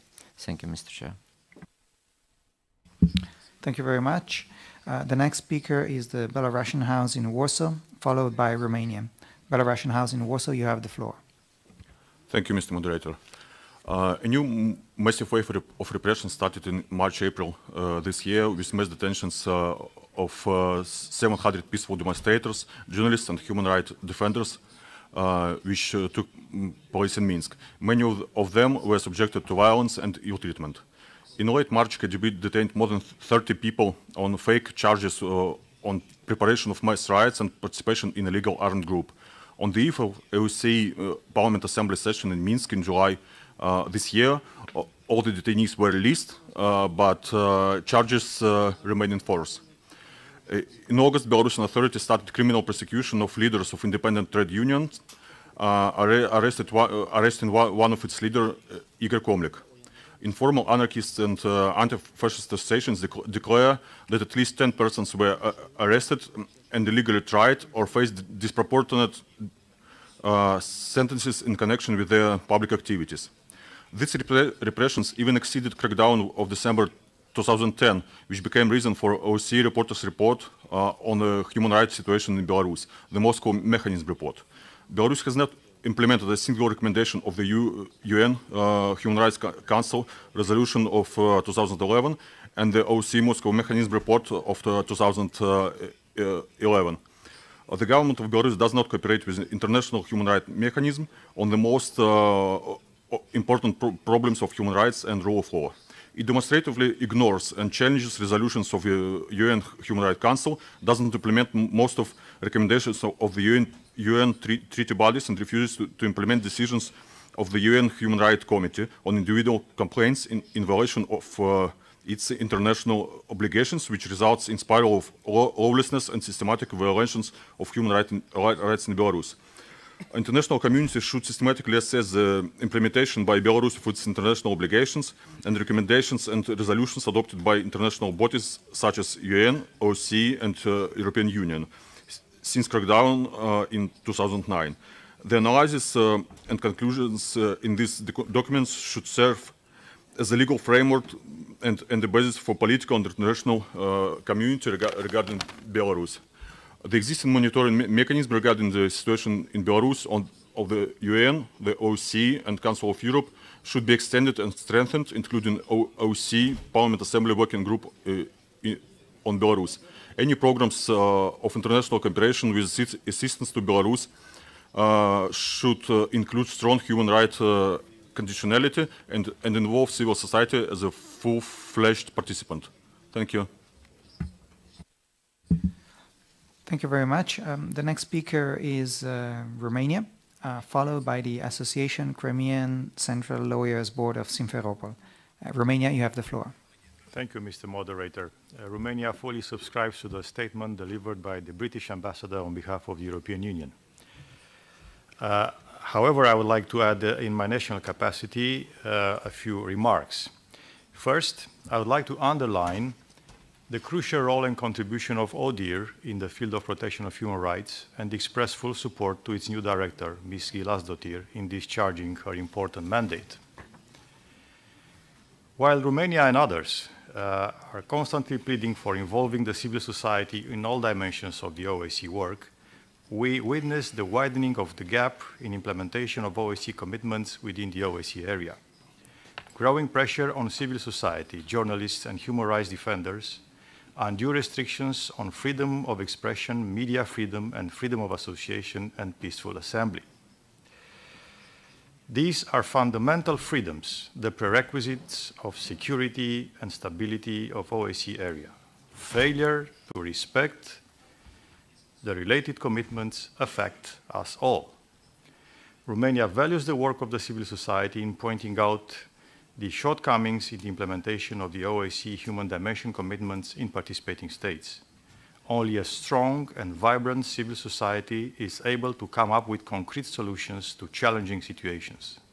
Human rights defenders, national human rights institutions, are actively taking part in positive changes at community and local level, and therefore, their work and genuine involvement is needed. Romania attaches great importance, Mr. Moderator, to the education in the field of human rights. In this regard, we encourage and support extracurricular education activities as an alternative to the formal learning system conducted by various educational institutions independently or in partnership with governmental or non-governmental organizations at local, regional, national, and international level. Against this background, Romania would like to submit the recommendation that more attention be given to education in the field of human rights alongside with the involvement of civil society.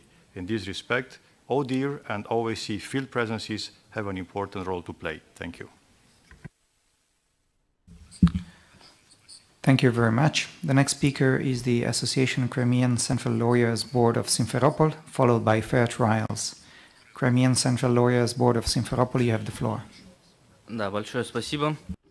Thank you very much. My name is HDIM Semilyaev. I am a lawyer and I often work on politically motivated trials in Crimea.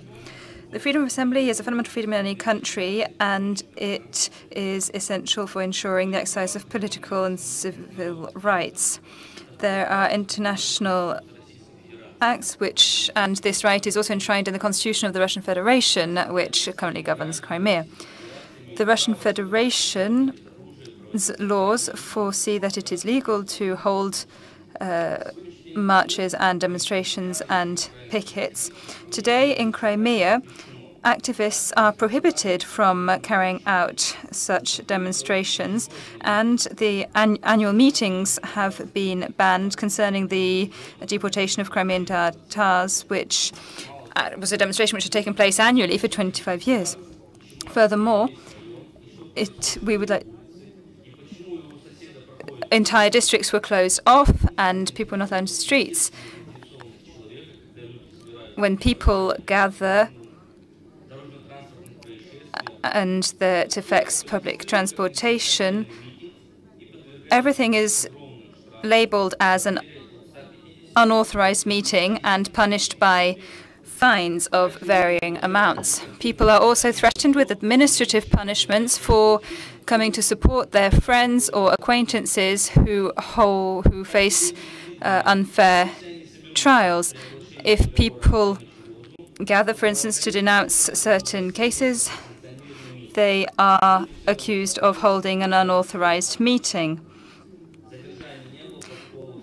There were not necessarily arrests, but we do expect that there will be arrests. Even one-person pickets in Crimea are now prohibited. In August, Mr. Karametov was arrested. He is a 76-year-old man who was arrested and fined for 10,000 rubles, and he was sentenced to 10 days imprisonment. Terrorism and extremism charges have become a means of cracking down on dissent and of silencing critical views. If people try to gather and express their views, that is something that should be protected because it is the only way to make sure that societies don't become weaker. Thank you very much. Thank you very much. The next speaker is Fair Trials, followed by Azerbaijan. Fair Trials, you have the floor. Thank you. Good morning. I'm Jago Rossell from Fair Trials. Last month, Dogan Kanli, a German-Turkish writer, was arrested on an Interpol red notice issued by Turkey. His arrest was rightly condemned by the OSCE's representative on media freedom and was also condemned by Chancellor Merkel, who said that international organizations like Interpol must not be misused in this way. Sadly, Mr. Akanli's arrest is just one of many.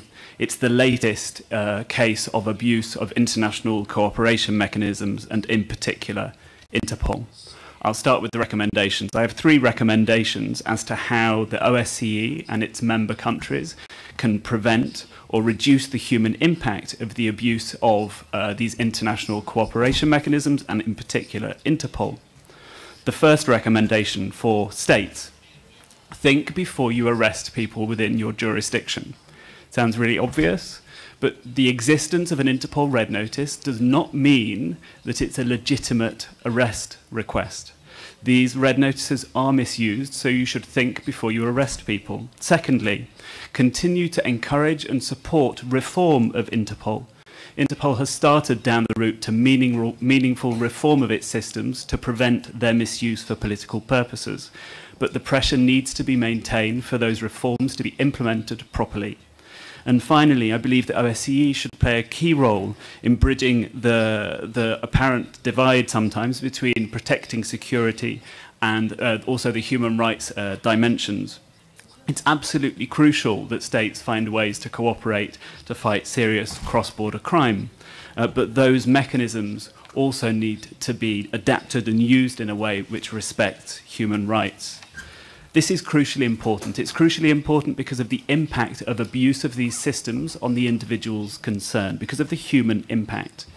It's crucially important that we tackle this problem because civil society leaders, journalists, human rights defenders living in exile can play a hugely important role in advancing democracy and human rights in the countries that they've had to flee. We need to protect these people and enable them to continue their activism from exile. And finally, it's crucially important because we need international policing and cooperation mechanisms now that police and states can trust.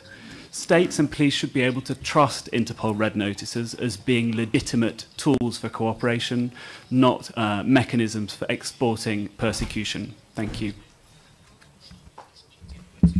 Thank you very much. The next speaker is Azerbaijan, followed by Pax Europa. Azerbaijan, you have the floor. Thank you, Mr. Moderator. Ladies and gentlemen, respect to human rights and fundamental freedoms is one of the main principles of international law and is the basis of interstate relations. Moreover, respect to human rights and freedoms is an integral part of international security system. From this point of view, OSCE as an organization, also OSCE member states should not be indifferent to violations of common norms and principles of international law.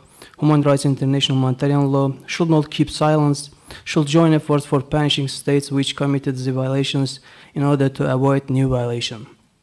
I would like to note that very recently, on July 4th, 2017, residential settlements resided densely by civil population in Al-Khanli village of Fizuli district and civil facilities were fired in a targeted manner and with large caliber weapons by Armenian armed force, as a result of which an elderly woman and her 2-year-old granddaughter were killed. Another civilian woman was seriously injured and civil facilities were destroyed.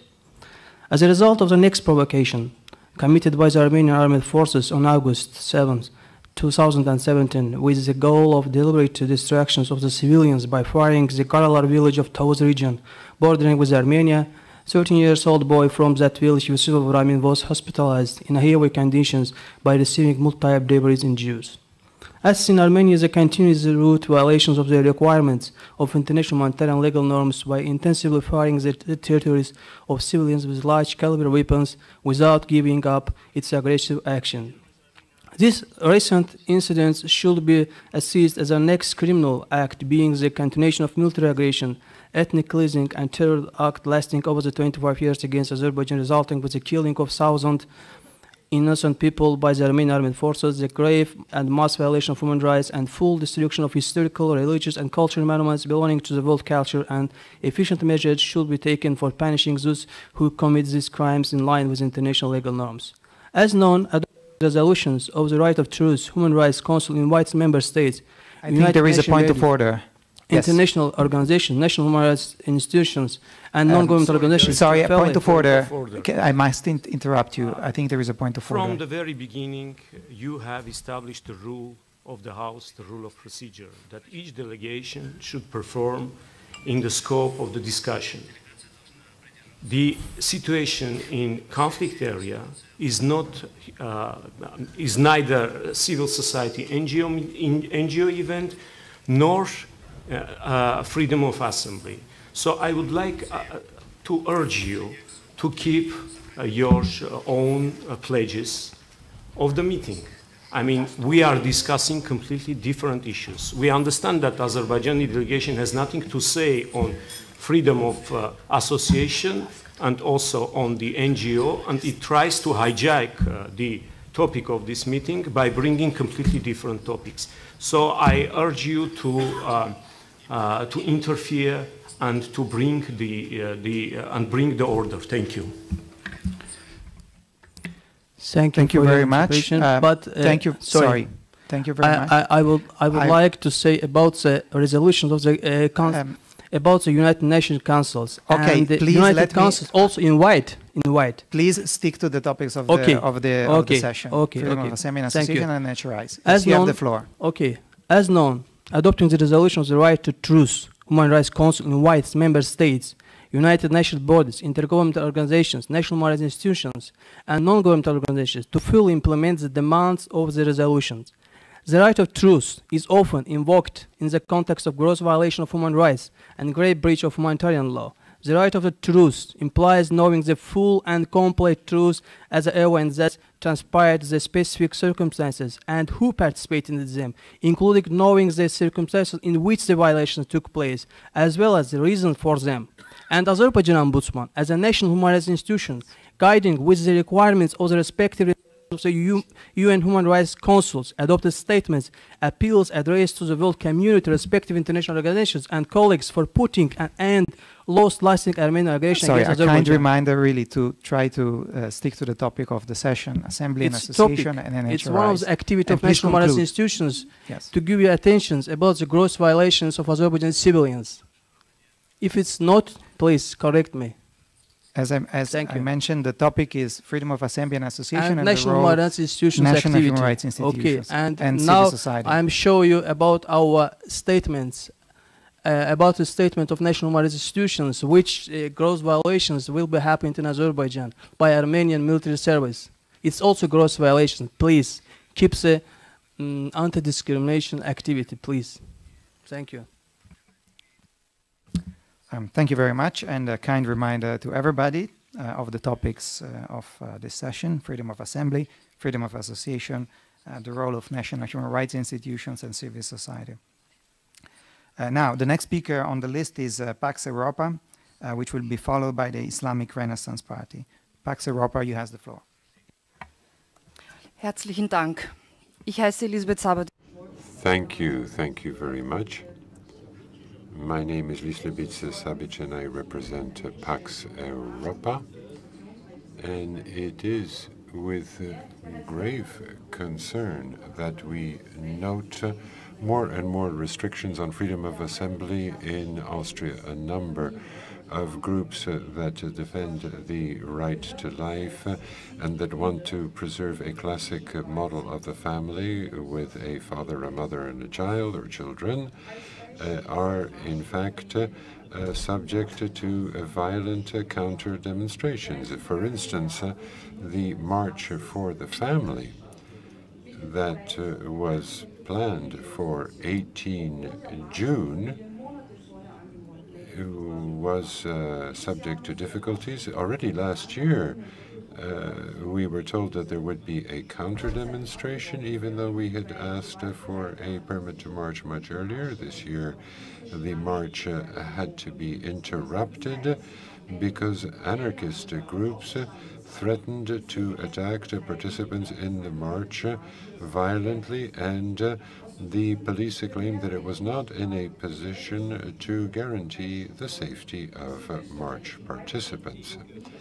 And this example shows that in Austria, violent groups have a monopoly when it comes to the use of public space, and the right of assembly and association of certain groups is violated de facto by the authority. And Pax Europa is calling upon Austrian authorities to guarantee the right to freedom of assembly, that this freedom of assembly and association, especially peaceful assembly, be fully reinstated. Thank you for your attention. Thank you very much. The next speaker is the Islamic Renaissance Party, which will be followed by Political Movement Group 24. Islamic Renaissance Party, you have the floor. I want to talk about the role of civil society in Tajikistan, in the protection of human rights in Tajikistan. My country, where violations of human rights, especially in recent years, is widespread, and human rights defenders and activists pay high price for their engagement in this issue. I would like to draw your attention to a very negative phenomenon regarding civil society in Tajikistan. There are some pro-government groups which call themselves as part of civil society, but their main goals are not their protection of human rights, rather crushing opposition and their family members, which lead to a large violations of human rights. For example, there is a group called Avant-Garde or Sozandagoni Vatan, Homeland Builders. It is the youth wing of the ruling party, led by President Emomali Rahman. Members of this group are free to hold anti-opposition rallies in front of activists' homes, block the streets, throw stones into the houses of activists, threaten their family members, and even cause mass unrest. They break into Western embassies in Tajikistan and demand extraditions of political activists who live in exile in Europe. Members of this group, Avant-Garde, in these days when OSCE conference in Warsaw was being held, organized rallies outside the offices of OSCE in Khujan and Dushanbe, demanding extradition of Tajik activists, what they called traitors to their country, who participated in this conference last year, like Muhiddin Kabiri and Ms. Shabnam Khudodoydova. Unfortunately, the Tajik government had adopted a policy of intimidation, blackmail, as well as physical and physiological terror towards civil society and activists. Muhiddin Kabiri, chairman of the Islamic Renaissance Party of Tajikistan, is right when he said the government labeled activists and its opponents radicals and extremists, but it uses extremist methods itself. In the end, I want to say pro-government Avant-Garde and similar groups are not builders of homeland. Rather, they are destroyers of our beautiful homeland. Thank you for your attention. Thank you very much. Before we move on to the next speaker, I have an announcement, a request to make, which is completely unrelated to the topic of this session, but is somewhat urgent. We were just told that somebody parked their car in the designated parking spot for persons with disabilities. The car in question is a silver Toyota SUV with a number plate of BI0544L. In case it is your car, please urgently move it to another parking slot. Apologies for this interruption on something completely unrelated, and I'm now moving on to our next speaker. The next speaker is the Political Movement Group 24, which will be followed by the Public Union Civil Movement April, Political Movement Group 24. You have the floor. Thank you very much. Activist Political Movement Group 24, Said Ali Ashurov. The freedom of peaceful assembly and association. The freedom of peaceful assembly and association is the milestone of democracy, a fundamental freedom, in according to the Article 20 of the Universal Declaration. And all participant states have committed to protect peaceful assembly and respect the right of individuals to associate with others. But unfortunately, authoritarian regime in Tajikistan is not respect his obligation toward international human rights declaration. Organizing any kind of public association or peaceful assembly, such social, political, and religious, for expressing their opinions and criticizing the state on violating of human rights is restricted and considered a crime by the last legislation. The organizer of peaceful assembly and association will be sentenced by the criminal codes of the country. For example, the head of Political Movement Group 24, after announcing a peaceful demonstration and criticizing the regime for corruption, was assassinated by regime in Turkey. The head of Yad for Revival of Tajikistan for peaceful demonstration in different cities of Russian Federation was attacked in Moscow and illegally extradited to Tajikistan and detained for 17 years. The ex-Minister of Energy of Tajikistan for establishing a political party, New Tajikistan, was convicted for 29 years. The inventor of Advocates Collect for protecting civilian rights convicted for 23 years. All the above persons were sentenced by the allegation for taking the government by force and organizing such groups, and punished according to the following criminal codex: calling for extremism, calling for taking the state by force, responsibility for organizing terrorist groups, organizing criminal groups, abusing president in public. Civil society is one of the powerful body part in the country which can act for protecting civilian rights and declaring their issues. But unfortunately, civil society in Tajikistan still are under the pressure and controlling of the regime. Pressures on civil society started from November 2014 behind passing a legislation on draft amendment on law of public association. The legislation involved limitation and controlling their funds, activities, and relations with foreign sponsors. Finally, the regime called majority of the civil society agents of foreign countries.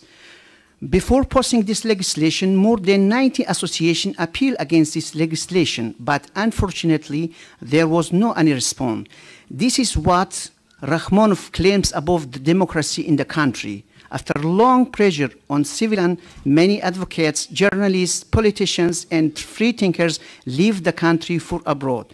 The regime continued his pressure and tortures on their families. Finally, as activists of civil society of Tajikistan, a request from the international communities and democratic organizations to support the civil society for implementing their responsibilities on protecting human rights in the country. Thank you very much.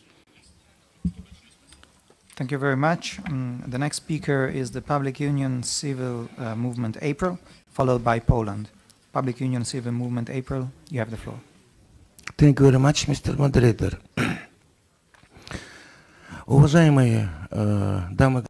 Ladies and gentlemen, the OSCE formula includes this concept, which we put into practice in Kyrgyzstan. Human rights start from the human person themselves, and the rights of one person end where the rights of another begin. And this simple formula can provide a solution between minorities and the minority and the majority, and for those who seek to solve problems. In our country, 6 years ago, well, until 6 years ago, there were thousands of meetings that took place every year. And I'm sad to say that now meetings and demonstrations have almost stopped taking place altogether. There are a few that happen. But problems are resolved more expediently. And so we need to find a new formula through which the minority can resolve their issues. For instance, in Bishkek, we have a park, the Park Gorkova, where we provide information, and we inform the town council that we would be holding a meeting there. We received authorization, and for 7 years we have been holding a meeting there, and we just need to inform them of when we hold the meetings and what the meetings are about. So if within the OSCE region we could spread a simple formula which would be clear to all, well then minority views could use that formula. When there are street demonstrations, there are a lot of people who are not interested in the theme behind the demonstration, and they can get in the way. And so, as you see, we have a rather positive experience in Bishkek. We have designated a park where demonstrations are authorized, and all we need to do then is inform the authorities about what the demonstration is going to be about. So, in a sense, it's about mathematics. A person was... Copernic was condemned for having said that the Earth revolved around the sun, and Galileo was also persecuted.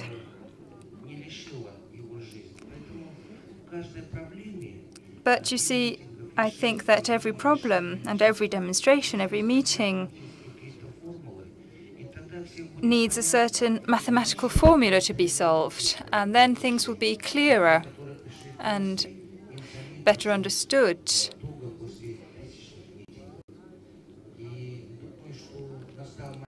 I think that the time has come where for each problem a formula needs to be used, one that is straightforward and clear to all. Thank you. The next speaker is Poland, followed by the Open Dialogue Foundation. Poland, you have the floor. Thank you, Mr. Moderator. My name is Agnieszka Rymsza. I represent the Department of Civil Society at the Chancellery of the Prime Minister in Poland. And I would like to present to you the concept of the National Institute of Freedom Center for the Development of Civil Society, which is a part of the current Polish government commitment towards strengthening civil society organizations and activities. The current version of the Act on the National Institute, or rather the Act draft, is a result of the broad dialogue with the civil society actors in Poland. The consultation process lasted 6 weeks, and everybody could participate in 23 information consultation conferences held during the consultation process across the whole country.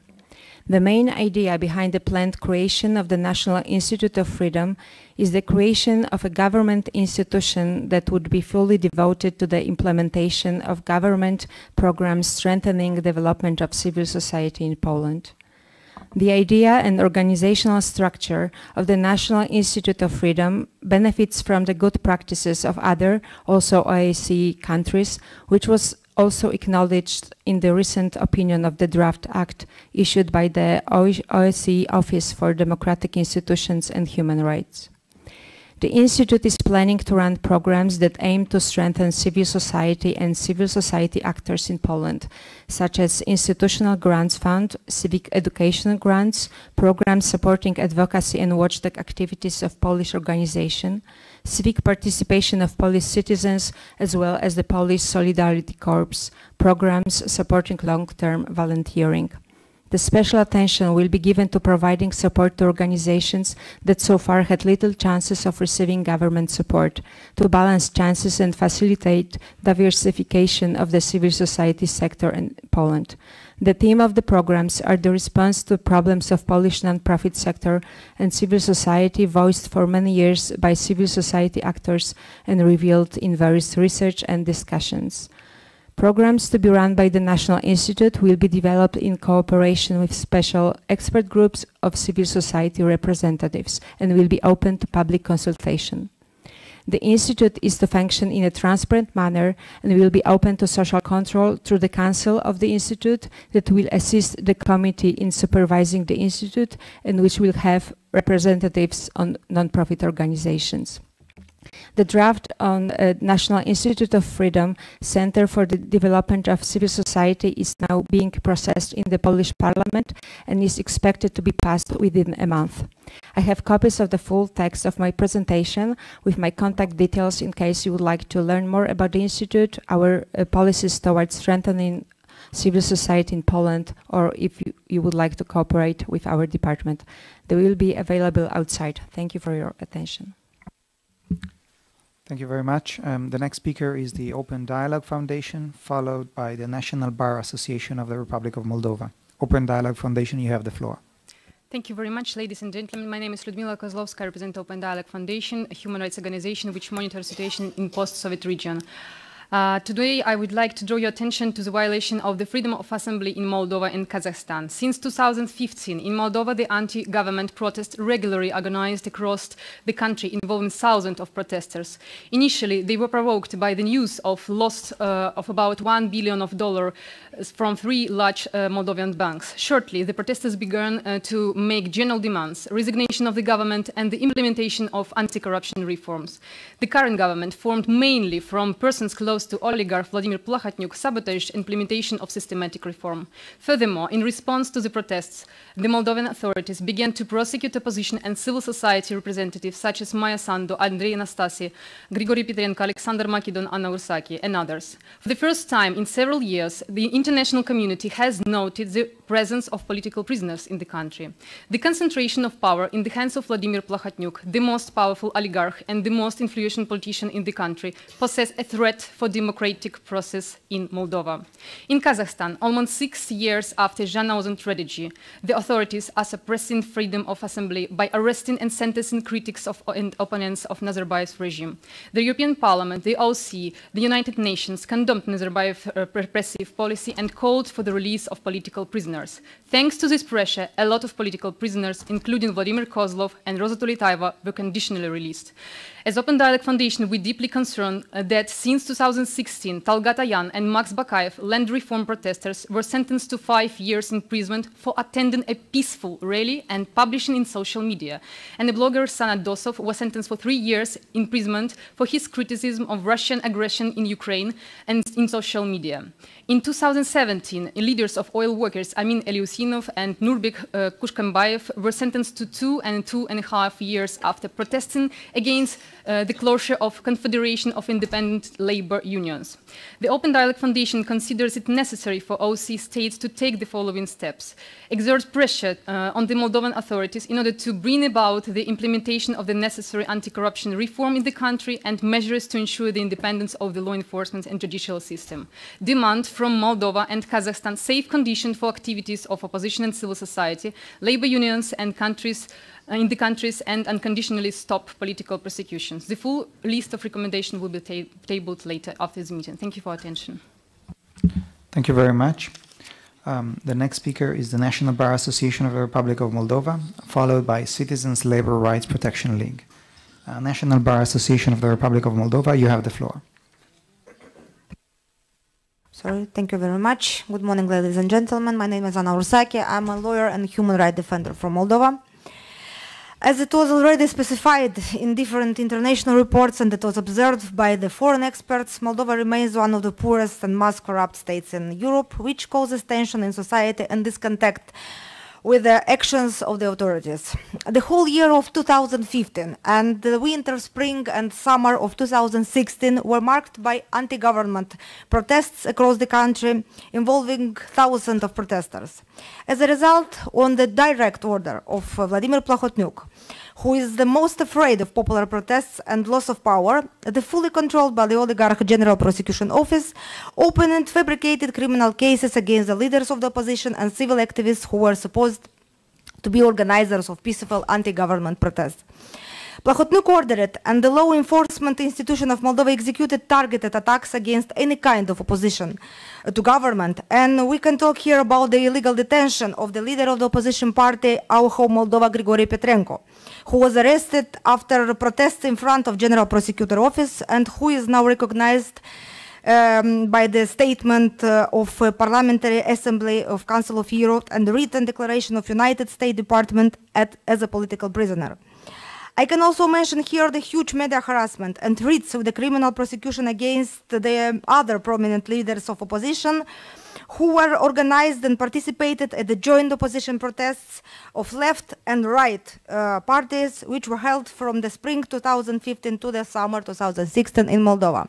Moreover, journalists, civil activists, lawyers, human rights defenders are beginning to be prosecuted for their independent position, for free expressed during the protest actions opinion, for making public big corruption cases, cases about contraband of drugs and anabolics, about stealing public money, about human being traffics and other crimes in which different persons from the near circle of Plahotniuc and Plahotniuc itself had been involved. On 27 August 2016, on the Independence Day of Moldova, a peaceful anti-government protest, Action Numatem, it means I'm not afraid, was held in Chisinau. The activists gathered near the square where a military parade took place and chanted opposition slogans. The police arrived in the square and sprayed tear gas into the crowd. I was one of the victims, and I have to mention that police didn't stop spreading the gas. Even they noticed that among the protesters were being children and elderly people. Amnesty International condemned justified use of tear gas, but the most awful thing is that after several big protests were held in front of Plahotniuc House and his office, the Moldovan parliament adopted a draft law that allows the involvement of armed force in order to counterattack protest actions and ensure so-called public order. This means that the authorities, and I am summing up here, do not want to engage in a dialogue with the public and expect to suppress protest sentiment by force, as is done in other undemocratic post-Soviet states. But we are still talking about Moldova, the country which had signed the association agreement with the European Union. And so we really need your support and to put pressure on our government to stop these illegal actions. Thank you very much. Thank you very much. The next speaker is the Citizens Labor Rights Protection League, followed by Eurasian Dialogue. Citizens Labor Rights Protection League, you have the floor. Спасибо. Thank you. Unfortunately, the situation of human rights defenders in the OSCE region is continuing to deteriorate, and the right to assembly is being limited more and more. On the one hand, the authorities are using various legal acts to reduce the actions or limit the actions of NGOs, and the rights or the powers of the apparatus of the state to limit what NGOs do are being increased more and more, and journalists who are independent are being limited in their action. Others are being used to intimidate civil society, and more human rights defenders are becoming victims of the system. Now, if anyone is worried about the fate of activists in our countries, then I think that it is important to combat organizations that are using various networks to launder dirty money.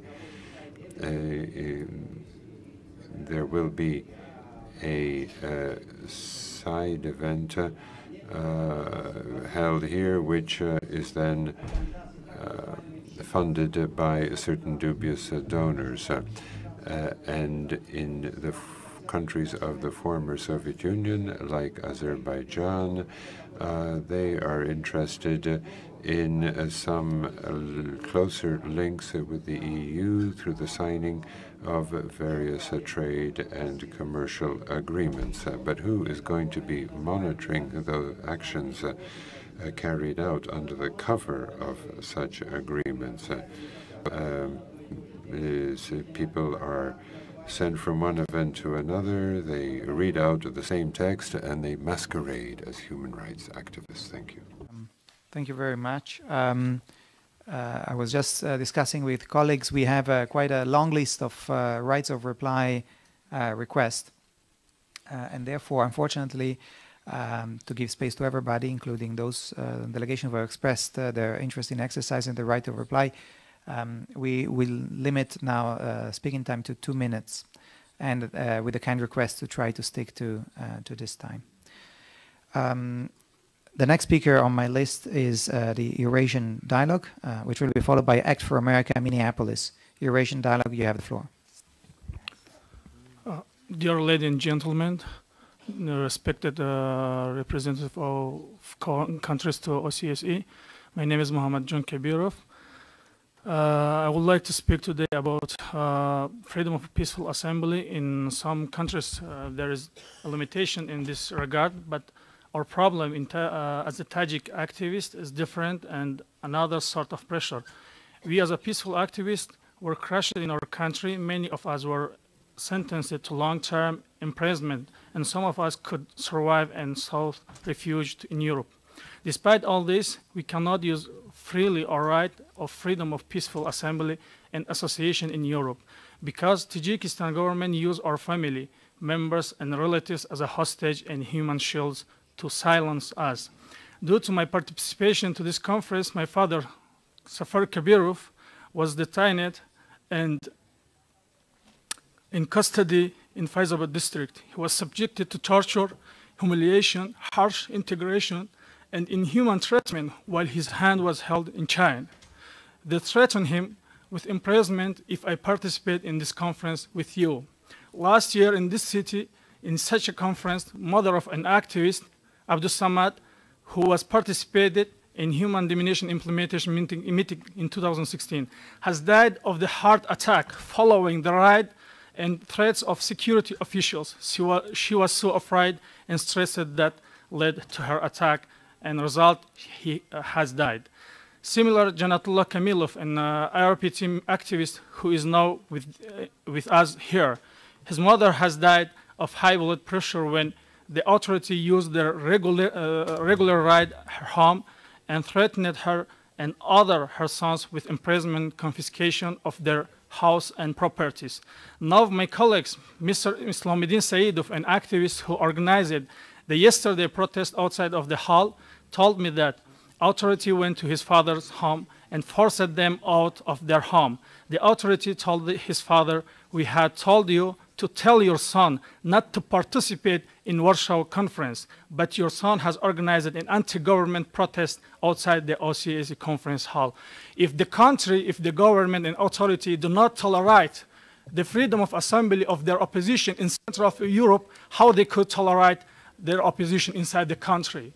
So I kindly request, do not keep silence in this case.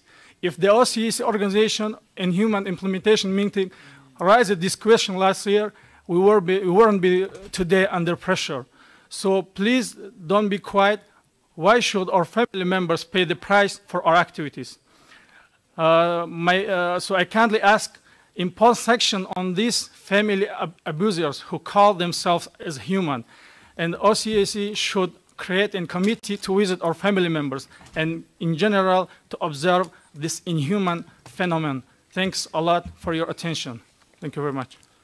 Thank you very much. And again, a kind request to try to stick to the limited time we have in the forthcoming interventions.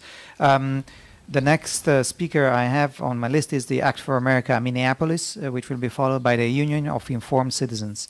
Act for America Minneapolis, you have the floor. Distinguished delegates, ladies and gentlemen, I am Deborah Anderson speaking on behalf of Act for America. We used to hold many public rallies, but the emergence of Antifa in America and the lack of policing has caused severe deterioration of freedom of peaceful assembly.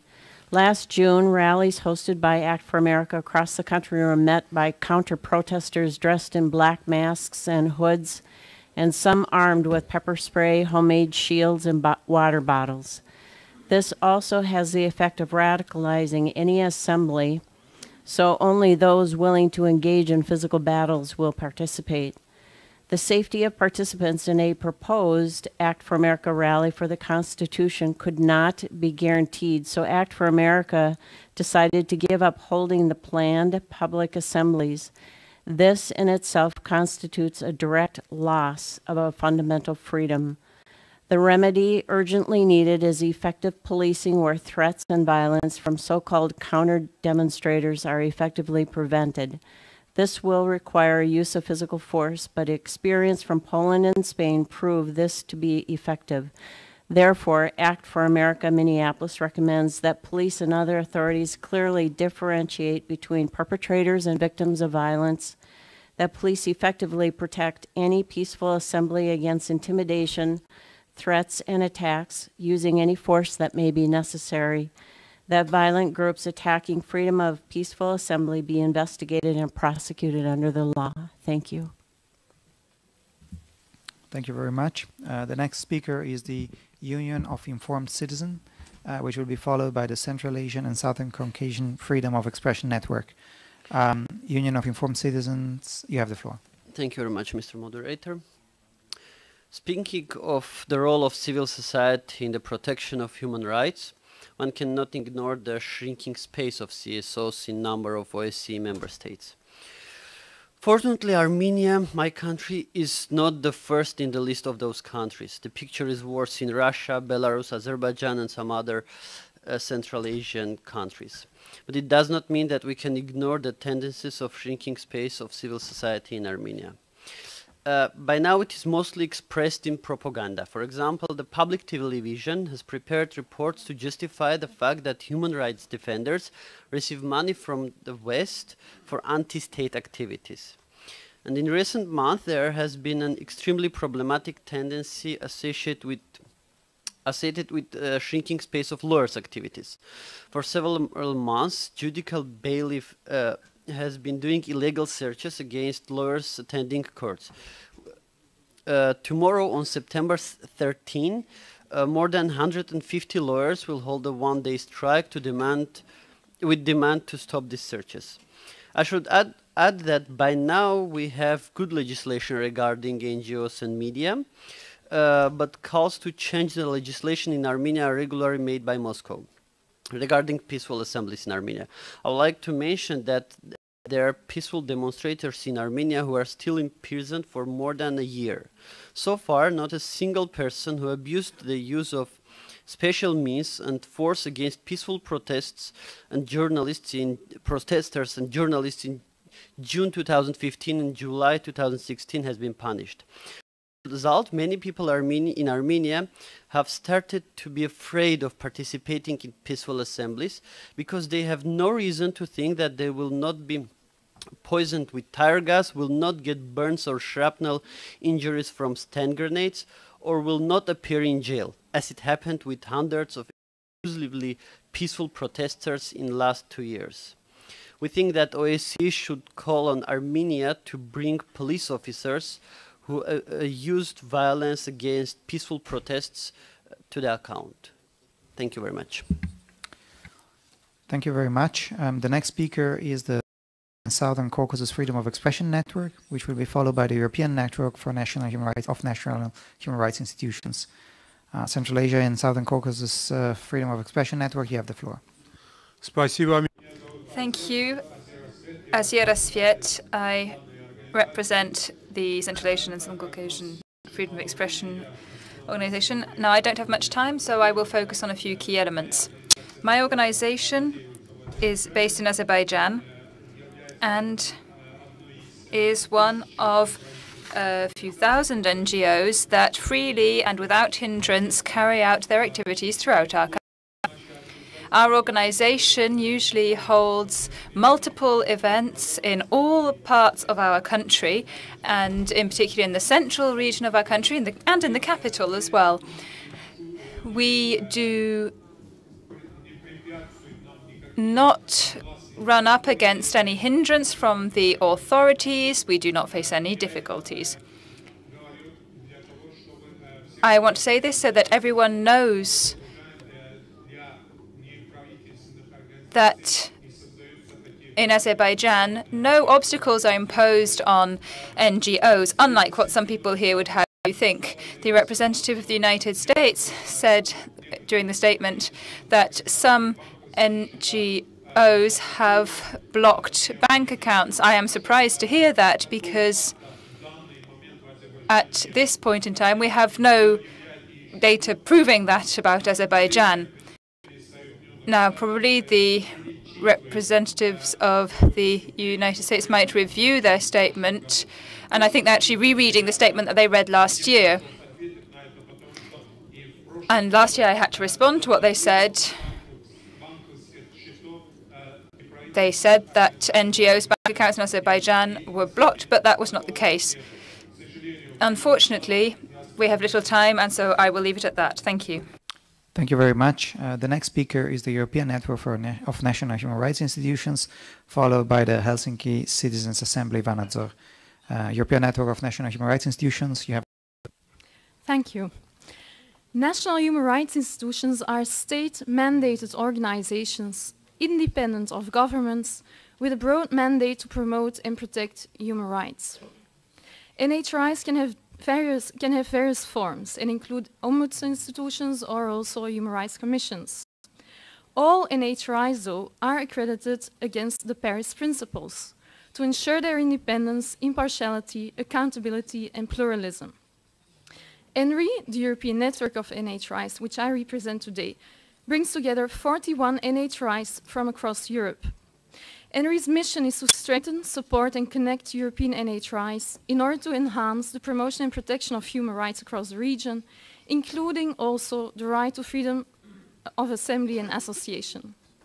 We recommend all OSCE participating states to establish and support NHRIs in compliance with the Paris Principles and enable their independent functioning, including to cooperate with and protect human rights defenders under threat. Being independent institutions fully dedicated to the promotion and protection of human rights, NHRIs in compliance with the Paris Principles are recognized by the UN and European organizations as being human rights defenders themselves. NHRIs have a legal mandate to advise state authorities on how to better implement their human rights obligations and to enhance public awareness of human rights. Through their independent human rights monitoring and reporting work, as well as their complaints handling functions, NHRIs also hold governments to account when human rights are being violated. NHRIs carry out their work in close cooperation with other human rights defenders, including civil society organizations and European partners such as OSCE ODIHR. In the context of shrinking democratic space in Europe, the effective cooperation amongst and protection of human rights defenders becomes both more challenging and important. ENRI is gearing up its work in order to cooperate with and protect human rights defenders across Europe and to uphold the rule of law and democratic space. In these challenging contexts of today, NHRIs themselves also become increasingly under threat. And therefore, NHRIs themselves and ENRI also would warmly welcome any cooperation with any of you who are dedicated to the further enabling the protection, the enabling environment for human rights defenders, including NHRIs. Thank you. Thank you very much. The next speaker is the Helsinki Citizens Assembly Vanadzor, followed by Uzbekistan. Helsinki Citizens Assembly Vanadzor, you have the floor. Thank you. And after the remark made by the Armenian government delegate yesterday, it seems that I should start my speech by saying thank you for allowing to be here and for the belief that I won't be prosecuted when I go back. And the only problem is that the delegation actually thinks this is a manifestation of their goodwill and not an obligation under the OSCE. This is exactly how freedoms are presented in Armenia, a gift that could be arbitrarily taken away. Within the last years, violations during assemblies became particularly violent, with arrests and apprehensions multiplying disproportionately every year. The rhetoric of maintaining public order has been largely abused by the Armenian authorities at the expense of freedom of assembly. Protesters, activists, and reporters were coercedly apprehended and taken to the police stations from the assembly venues arbitrarily without any legal grounds. In 2014, for example, there were only 106 persons apprehended, while in 2016, the number rose to around 1,000. And we're talking only about peaceful assemblers, not different other incidents that have been taking place. There have been several threats, attacks, and criminal cases brought against advocates. There is also a new tendency, as my colleague mentioned, about for searches of defense attorneys in courts and in prisons, and arbitrary application of disciplinary sanctions against them. The reports on police violations submitted to the authorities are not properly investigated, whereas there is always harsh prosecution of any alleged crime or violence against the law enforcement officer. The purely political nature of the prosecutions during these assemblies is illustrated in the case of former candidate to the presidency, Andreas Lukasyan, who, during the hearing of deciding on his detention term, was asked by the court if he would continue his political activity after being released, and as he said yes, his detention term was extended. Monitoring of assemblies revealed that police officers responsible for maintaining public order carried firearms during 5 assemblies in 2016. At least 20 officers carried firearms during a march to the embassy of the Russian Federation. And this is clear because there is an obvious selective approach to controlling assemblies and could be perceived as a threat to Russian interests or that have some political character. The attacks against civil society are committed officially through defamation charges or false statement charges, or unofficially through Russia-funded organizations that claim to protect Armenian traditional values and family values and attack anything that is pro-European or perceived as such.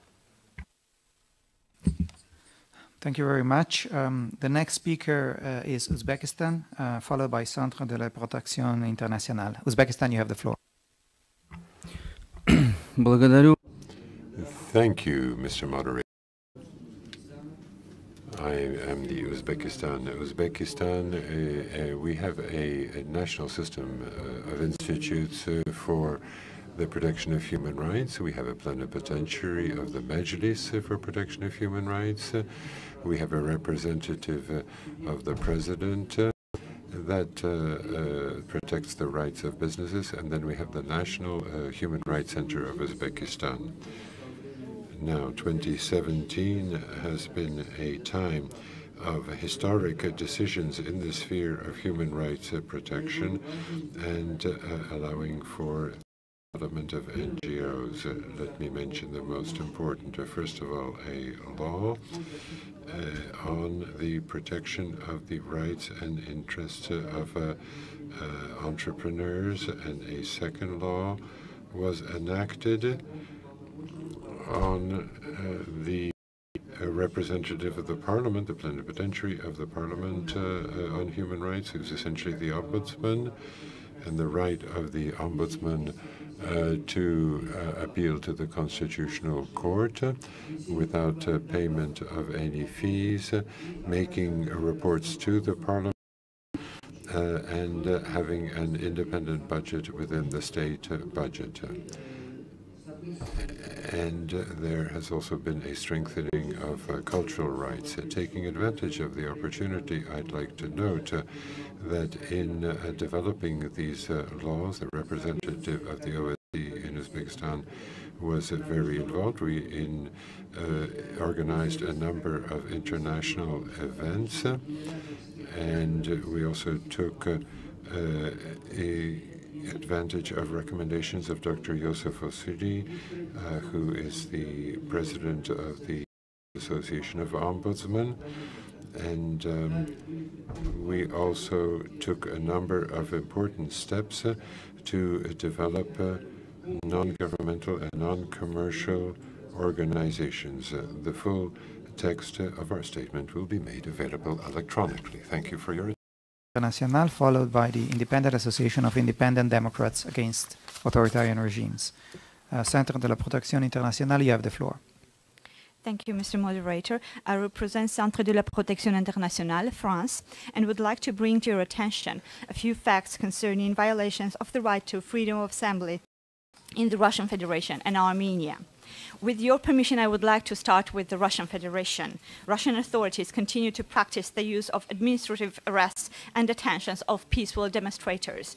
On 26 March 2017, anti-corruption demonstrations and solo pickets were held in 82 cities of Russia. Up to 100,000 citizens took part in these demonstrations against corruption among Russian high-ranked officials, including the Prime Minister of the country. The Russian authorities dispersed the demonstrations and apprehended up to 1,800 peaceful protesters, including opposition leaders. On 12 June 2017, another peaceful mass demonstration took place in about 150 cities, during which more than 1,800 protesters were arrested. On 16 April 2017, another peaceful anti-corruption demonstration was held in Sochi, the organizer of which was arrested and kept under pre-trial detention for more than 24 hours without anything to eat and leaving alone the possibility to have a sleep. On the same day, about 28 other demonstrators were arrested in St. Petersburg. I would like to have a few words about Armenia as well. In 2015 and 16, mass demonstrations were held in Yerevan, during which dozens of peaceful demonstrators were arrested and severely beaten up by the police. During these demonstrations, opposition leaders were also detained. I would like to emphasize once again that Mr. Gugasyan, one of the opposition leaders, is detained till now, and this detention is for his political activities, which was explicitly stated in the National Court's decision on the application of detention as a measure of restraint. It should also be stated that no effective investigation into the aforementioned violations has been carried out by the RA authorities. Thank you. Thank you very much. The next speaker is the Independent Association of Independent Democrats Against Authoritarian Regimes, followed by European Law Association. Independent Association of Independent Democrats Against Authoritarian Regimes, you have the floor.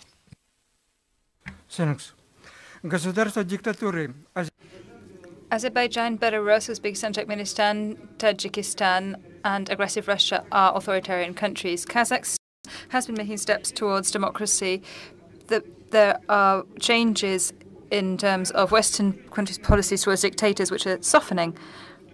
In Turkmenistan, freedoms are strongly restricted or non-existent, and social rights associations are restricted. There are no political rights, and we also welcome the development of Human Rights Watch in Kazakhstan.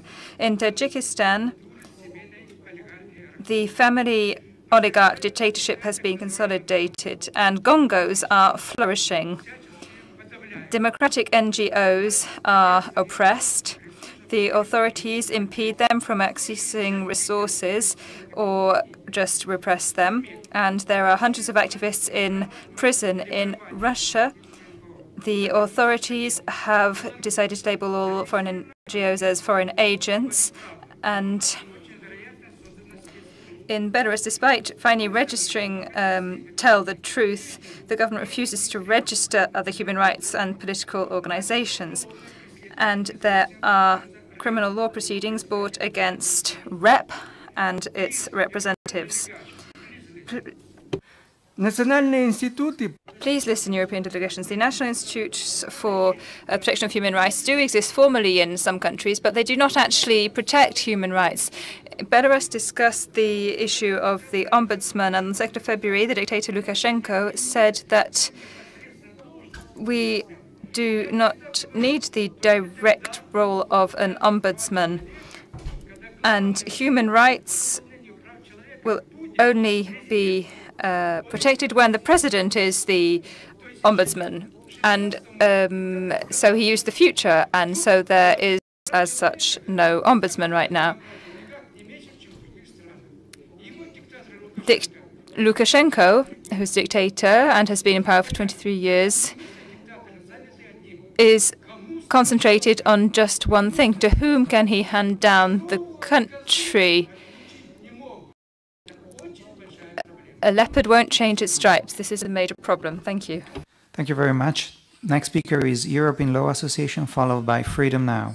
European Law Association, you have the floor. Is there a representative of European Law Association? If not, then I suggest we move to the next speaker, Freedom Now. Hi, thank you for this opportunity to address the OSCE on behalf of Freedom Now, an organization that works on arbitrary detention and rule of law worldwide. We continue to observe with concern the use by authorities of civil society through a slew of tactics, including legislation such as NGO registration laws still in use in Azerbaijan, dominance and control of the media, and we especially condemn the misuse of the judiciary to imprison individuals for exercising the right to association throughout the OSCE territories. I note with special alarm today Tajikistan, where observers note considerable curtailment of assembly and association rights, deficiencies in the rule of law, and particularly abuse of the Interpol Red Notice system.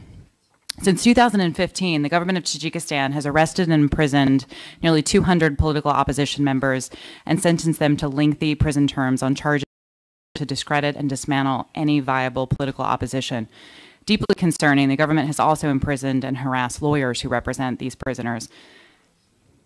The government's primary target in the crackdown is the Islamic Renaissance Party of Tajikistan, or IRPT. The government ordered the party to close and banned its operations in 2018, thus hereby making it a civil society organization. Shortly thereafter, the government accused IRPT of initiating a failed coup. Mamadli Hayat is the deputy chairman of IRPT and one of a dozen top leaders arrested for allegedly participating in this coup. He was sentenced to life in prison after a closed trial. A second example is Zayed Sayed, a businessman and former Tajik government official. He was arrested in May 2013 after he announced the creation of a new party, along with the intention to run in the parliamentary elections. Mr. Saidov was charged with a range of politically motivated crimes and sentenced to 26 years in prison after a trial that was plagued with procedural irregularities. A shocking addendum to Mr. Saidov's case is the treatment of his lawyer, Mr. Kudratov, Shukrat Kudratov. The Tajikistan authorities arrested him in 2014. Thank you very much. Thank you very much.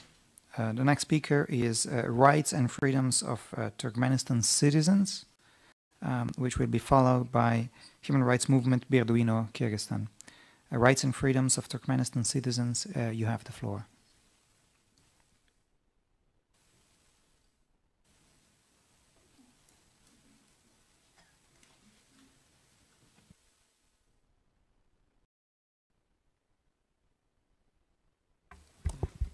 Серебряник Юлия, Turkmenistan. I'm from Turkmenistan. Turkmenistan is a country where there's no dialogue between the government and citizens. There's no civil society. The government is afraid of groups of citizens. Citizens are afraid to assemble because that can be subject to intimidation and harassment. And people are not in a position to defend the rights of their family members because they end up on blacklists.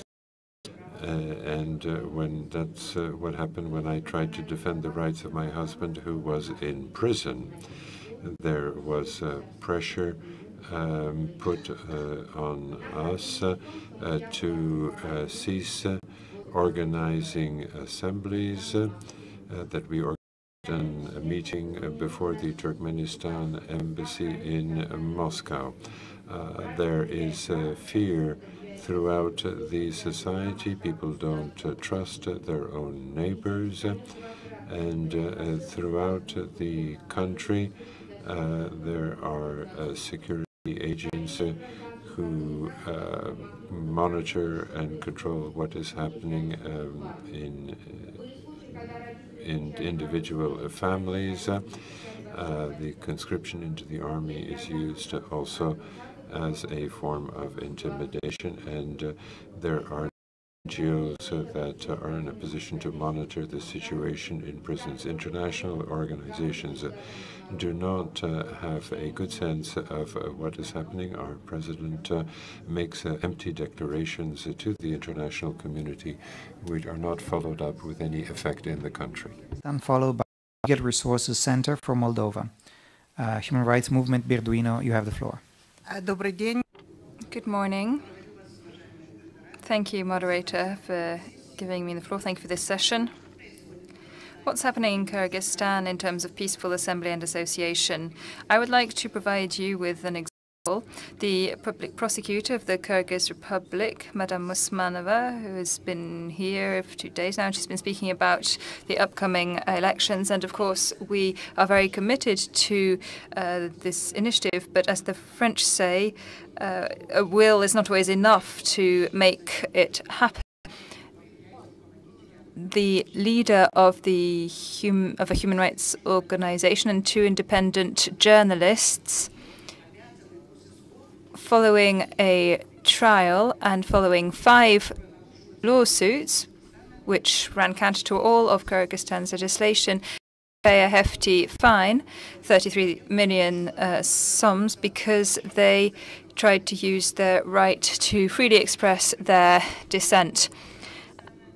The government of Kyrgyzstan's position was made clear not recently, and the Prime Minister of Kyrgyzstan declared that there would be a very good program for dealing with these issues. And when Kyrgyzstan joined the OSCE in 1992, there was a lot of success. And last year, the OSCE status was changed. We hope that Mr. Isak, who is committed to human rights, will ensure that the political and economic landscape, which cannot function properly without the contribution of its citizens on the basis of human dignity, well, we hope that ODIHR will promote the civil solidarity platform's recommendations.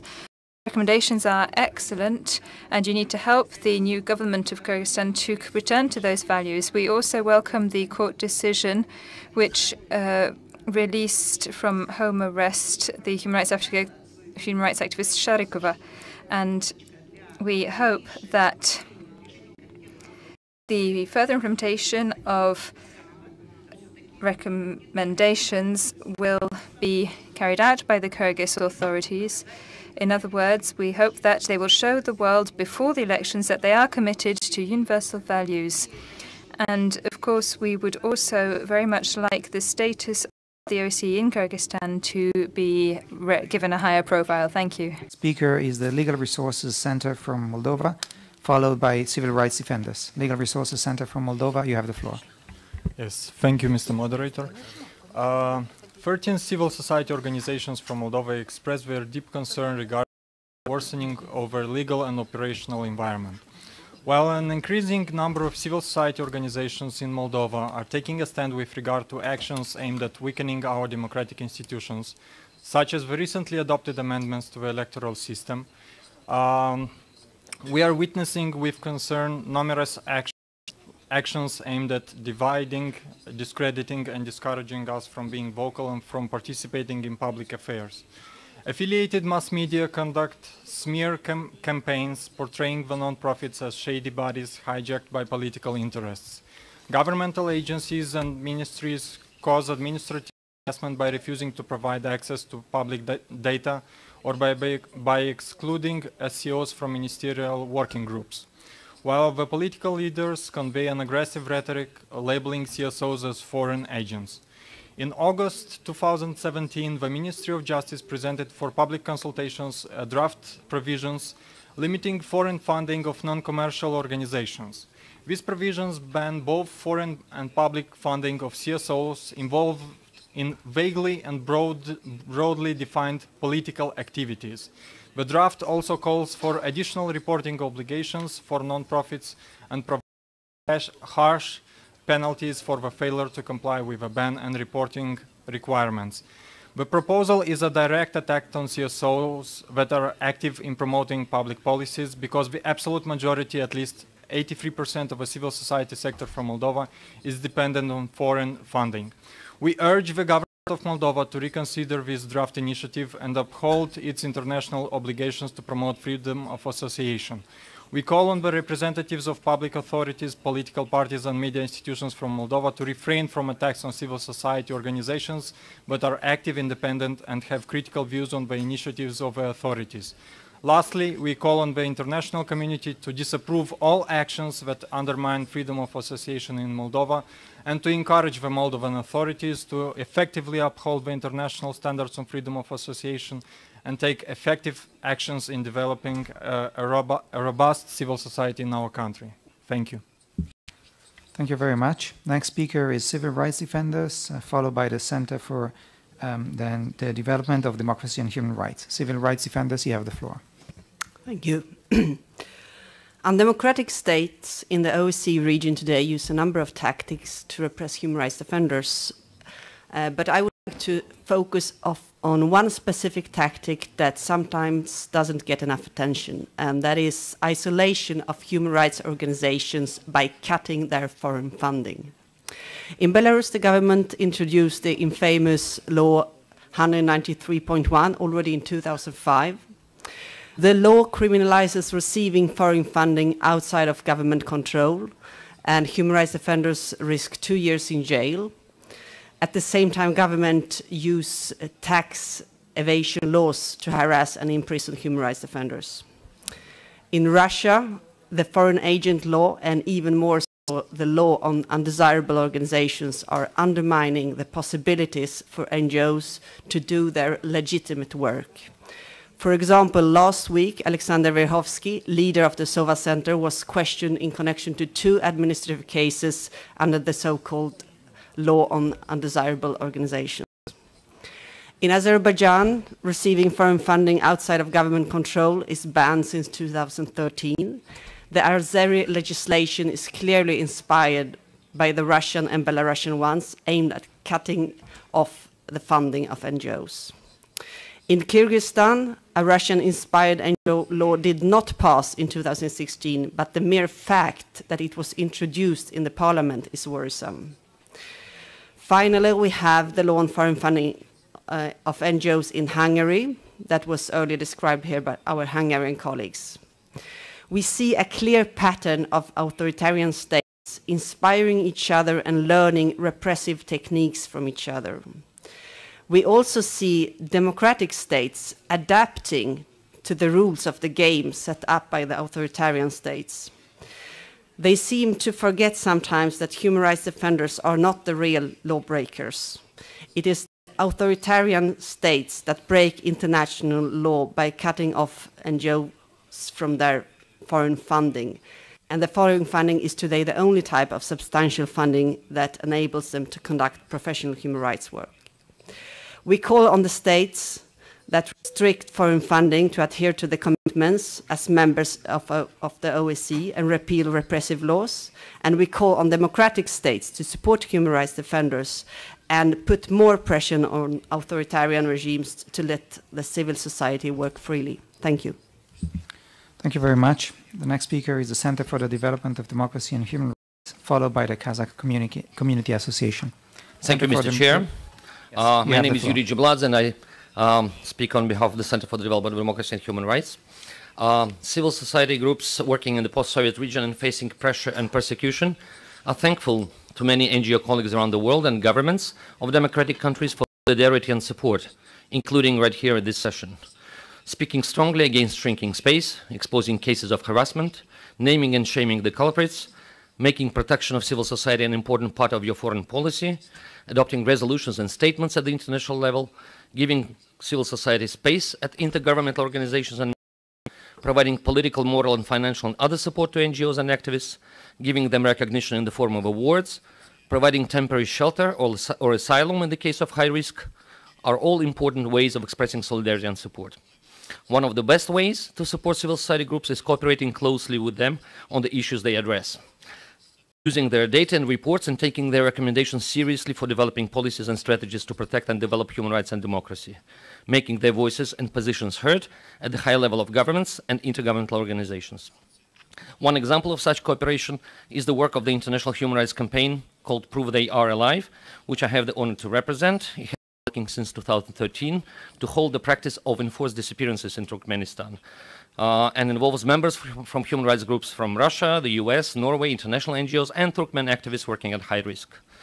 The campaign acts with the support of the OSCE-wide NGO coalition, the Civic Solidarity Platform, and actively interacts with many governments and intergovernmental organizations, including the OSCE, the UN, and the EU.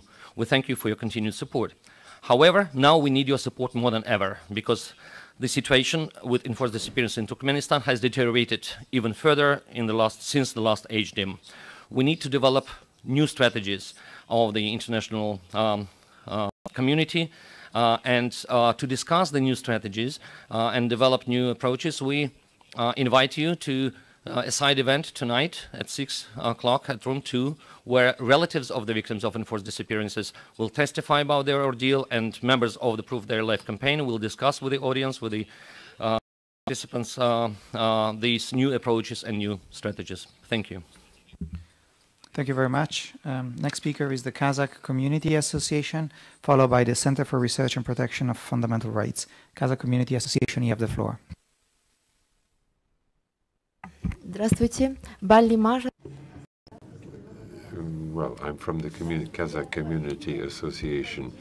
On 29th July, a group of people, including myself, met in my country, in Kazakhstan, in a park, with a view to drafting a letter to be sent to international organizations, calling upon them to take into consideration the situation of human rights defenders who are being attacked in court on political grounds.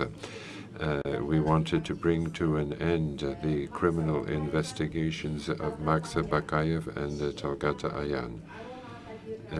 A dissident called Arana Kabiega, the former president of our movement, Diram Kuramshan, and also trade union leaders Kushak Bayeva and Imanila Lyusinova.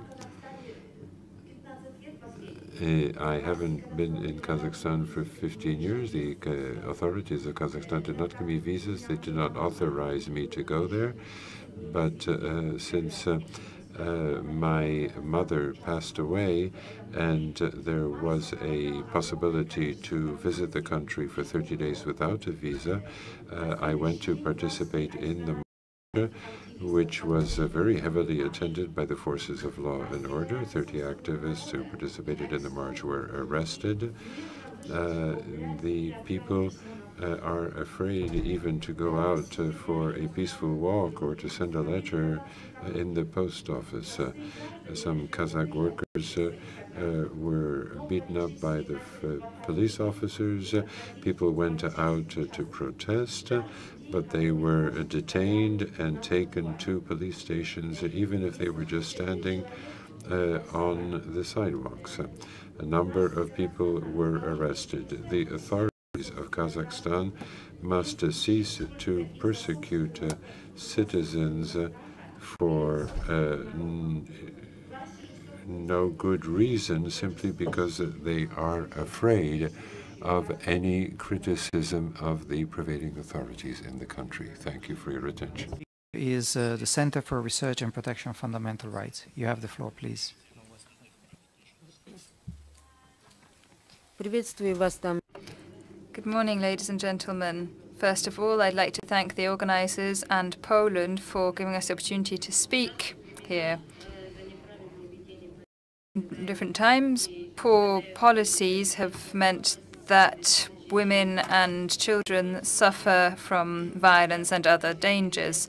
Governments and organizations that protect their rights should by no means forget about them. If a state doesn't want to protect its defenseless citizens, then this scourge encompass all people, women and children alike. We need to live by the law and not break or violate rights to freedom and to life. Women and children need to feel safe in order to develop and live fulfilling lives. And in Tajikistan, this is not allowed, really. After the September 2015 events, the government closed down the Islamic Renaissance Party of Tajikistan, and the authorities of Tajikistan declared war on them and people who thought about democracy, and they were forced to flee the country. Their relatives have come under threat. They have been called to police stations and held there for a number of days, and innocent people have not been released. And even Given and following the closure of this party, which was legally registered, the relatives of the members have suffered, and that is not right. They are imprisoned and threatened with physical violence. The people is intimidated, and everywhere there is a sense of fear. It is people fear if their relatives go to conferences and speak out about this as well.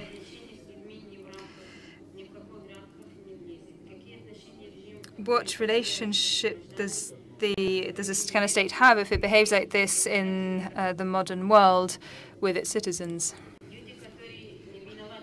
Innocent people are sitting in prison. Please pay attention to what I am saying, and please consider it humanely and justly. Thank you. It's already 1:01, and we have another 10 minutes of flexibility to continue with the right of reply. I thank you for your patience if you agree to stay here for another 10 minutes. But I will have to be very strict with timing. So I'm kindly asking all delegations willing to exercise their right of reply to stick strictly to 1 minute statement. The first speaker I have on my list is Spain. Spain, you have the floor. Thank you very much, Mr. Moderator. I would like to thank the introducers for their presentations and to make a comment in reference to the presentation made by Madame Costas Casas.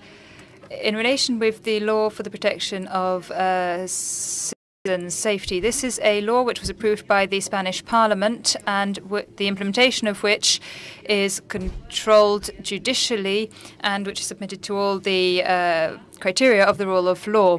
The European Charter of Fundamental Rights and the Spanish Constitution foresee that any restriction on fundamental freedoms and rights must be enshrined in law, and they should respect the essence of those rights and freedoms in accordance with the principles of necessity and proportionality. It is Spain's commitment to ensure that this law is properly implemented and that the basic principles are respected. Madame Costas referred to a certain number of practices called estraches, which are a form of public denunciation demonstrations, and she was referred to other cases of intimidation and harassment, which are indeed condemnable. So the Spanish government intends to take the necessary measures so that the freedom of assembly and association can be exercised in full respect of fundamental rights and freedoms of individuals. Spain is fully committed to the OSCE's agreements and principles, and we intend to undertake everything in our means in order to ensure its implementation. Thank you. Followed by Belarus. Hungary, you have the floor. Thank you. On the 13th of June, the Hungarian Parliament adopted an act of transparency and of organizations receiving support from foreign entities. The main objective of the new legislation is to ensure full transparency of civil organizations, and it does not constitute an obstacle to the work of NGOs. The act is not targeting a specific group of NGOs, but is applicable of all 60,000 civil organizations operating in Hungary. Restrictions are not among its goals, neither of its tools. In order to bring the Act in line with international commitments, we conducted constructive dialogue on various fora, among others the Venice Commission, the Secretary General of the Council of Europe, the Commission of the EU, and ODIHR. The Venice Commission, in its opinion, recognized that the law addresses a current problem and that transparency pursued by the legislator is a legitimate goal. It welcomed, among others, the strong involvement of the judiciary in the process and the fact that there will be no separately established registry for this purpose. We also out consultations with the experts of ODIHR in Budapest, with main stakeholders from the government, the National Assembly, and civil society. Finally, let me stress again that the uninterrupted operation of all civil organizations is guaranteed by the fundamental law of Hungary and by several other legal instruments. We believe that the newly adopted Act is proportional, non-discriminatory, and is in compliance with all international obligations, and does indeed represent valuable examples from other countries' legislation. Thank you. Thank you very much. The next speaker is Belarus, followed by Kazakhstan. Belarus, you have the floor. Thank you. We would like to thank the delegation of the United States for mentioning the fact of registration of the civic movement Tell the Truth this year. At present, Belarus considers measures on simplification of registration procedures of public associations. In particular, by now a set of documents can be submitted via email while applying for registration.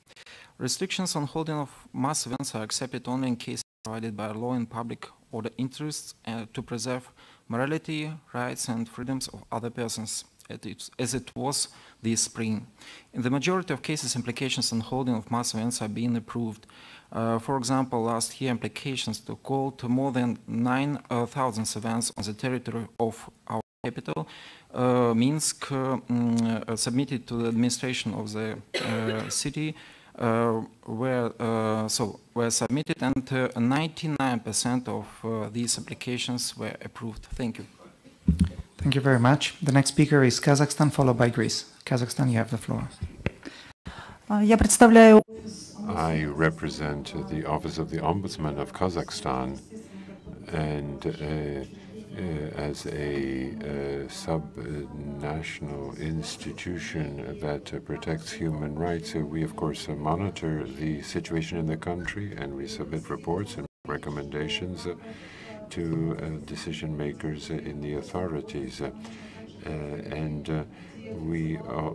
The declaration was made about the need to review and improve the standard-setting legislation in this respect, and the Ombudsman for Protection of Human Rights takes advantage of international experience in this regard. Now, a number of speakers today talked about democratic reforms underway in the country. In this year, the status of the Ombudsman has been enshrined in the Constitution, which gives the Ombudsman a stronger base, a stronger legislative base for his actions. And the Ministry on Religious Affairs and Civil Society is very open to dialogue with the civil society, and I'd also like to mention the fact that there is an advisory council, a council of experts advising the Ombudsman. It includes representatives of civil society with a view to discussing topical and current issues and making recommendations, including recommendations of a legislative nature. Thank you for your attention. By the United States. Greece, you have the floor. Thank you for giving me the opportunity to inform you briefly on how things stand in my country concerning the issue of freedom of peaceful assembly and association and the role of the civil society in the protection of human rights. Freedom of association is unequivocally, firmly and broadly protected by the Greek constitution. Several Muslim minority associations and NGOs freely operate there under the Greek law. These thriving NGOs have been registered by the competent courts and operate unimpeded, thus promoting cultural, educational, and economic life of this part of the country. There are indeed 3 cases that have been brought before the European Court of Human Rights back in 2007 and 2008 by 3 minority associations. And the Greek courts in practice take into consideration the court standards set by the rulings of these of 2007 and 2008, to the effect that since then other minority associations have submitted applications and have been established and duly recognized. It is not accurate that associations are not registered on the grounds of including the word Turkish in their title. Recently, the association was registered including the denomination Turkish in the title, but different that it was used to denote mother tongue of its members. On its part, the Greek government is constantly considering appropriate ways and means to implement the 2007 and 2008 judgments, including potential legislative adjustments in order to make possible the opening of relevant domestic procedures. Thank you very much. I have to ask you to conclude. The next speaker is the United States, followed by France. United States, you have the floor. Mr. Moderator, the United States recognizes the important role the UN Committee on the Elimination of Racial Discrimination plays in highlighting the global human rights concerns, and we are reviewing the committee's decision. The United States has high regard for the rights of freedom of expression and peaceful assembly. We respect diverse viewpoints, but we reject We reject the egregious display of hatred, bigotry, and violence that took place in Charlottesville, as the President and other members of his cabinet have stated publicly. In accordance with the commitments agreed in the Copenhagen Agreement, our justice system provides effective remedies where violations of human rights and fundamental freedoms are alleged to have occurred. As we made clear yesterday, the fullest force of the law will be brought against those responsible for the violence in Charlottesville, Virginia, including the killing of Heather Heyer. Thank you very much, and I have to announce that the interpreters will be leaving us, but we are continuing with a few rights of reply, which we have left. The next speaker is France, followed by Azerbaijan. France, you have the floor. Thank you. However, my statement is in French. La France salue les discussions productives de cette session dédiée à la liberté de réunion pacifique et d'association, y compris la présentation de la représentante du panel d'experts du BIDDH, et souhaite apporter quelques éléments de précision sur le respect par la France de la liberté de manifestation dans le cadre de l'état d'urgence. S'agissant de la liberté de manifestation, la loi sur l'état d'urgence ne contient aucune disposition spécifique. Ainsi, la mise en œuvre de l'état d'urgence, qui prendra fin en France au 1er novembre, n'a aucune conséquence sur le régime juridique de droit commun relatif aux manifestations publiques qui continue à s'appliquer. De manière générale, en France, toutes manifestations sur la voie publique sont soumises à une obligation déclarative. Il ne s'agit pas d'un régime d'autorisation préalable, mais uniquement de déclaration préalable. Cependant, la tenue de la manifestation doit être compatible avec le maintien de l'ordre public. Et si l'autorité de police n'a pas d'autre moyen efficace que d'interdire la manifestation, l'interdiction peut être prononcée. Ainsi, la liberté de manifestation, à laquelle la France est particulièrement attachée, demeure bien évidemment la règle, même en période d'état d'urgence. Des manifestations très rapidement. En cette matière, le juge administratif exerce un contrôle particulièrement approfondi. Et permettez-moi enfin de rappeler tout notre soutien aux activités du BIDDH et de son panel consultatif. La France était soumise en 2014 à un exercice volontaire d'observation de ces manifestations et nous encourageons d'autres États participants à faire de même. Thank you very much. The next speaker is Azerbaijan, followed by Armenia. Azerbaijan, you have the floor. Thank you. I would like to exercise the right of reply regarding the statement made by the USA and some NGOs here. There are provided all opportunities for peaceful assembly association in Azerbaijan. This year, in April, and last year, opposition held several rallies with the consent of executive power of Baku. During the rallies, there were not any obstacles or restrictions. On the contrary, official Baku declared that they highly appreciate to be held sanctioned rallies by Azerbaijan opposition. State's point of view is that opposition has to hold rallies according to the law. According to the law, rallies will be held in the very places which relevant executive power of Baku will determine. The opposition is able to organize anytime the rallies freely determined places, approximately like in all European countries. Short, I would like to stress on amendments on NGO legislation done in 2014. NGO legislation served to enhance transparent activity of NGOs, social control, accountability, increasing of responsibility and efficiency. Law demand from NGOs to be open and transparent. Some political activities is not involved for their political view as claimed here. Are charged on criminal codes, articles, swindle, etc. All these crimes are considered serious crime according to the legislation of Azerbaijan, like in USA and other Western European countries. There are many such examples in your countries as well. Thank you very much. Thank you very much. The next speaker is Armenia, followed by the Russian Federation. There you have the floor. Thank you, Mr. Moderator. I would like to respond to the points made by 3 NGOs who spoke on the freedom of association and civil society in Armenia. First, I would like to respond to Helsinki Vanadzor committee. I don't want to go into debates who should thank whom here. I'm certainly ready to thank you. Unfortunately, she left. And thank you for being here. And you may be thankful for those who made your appearance here possible.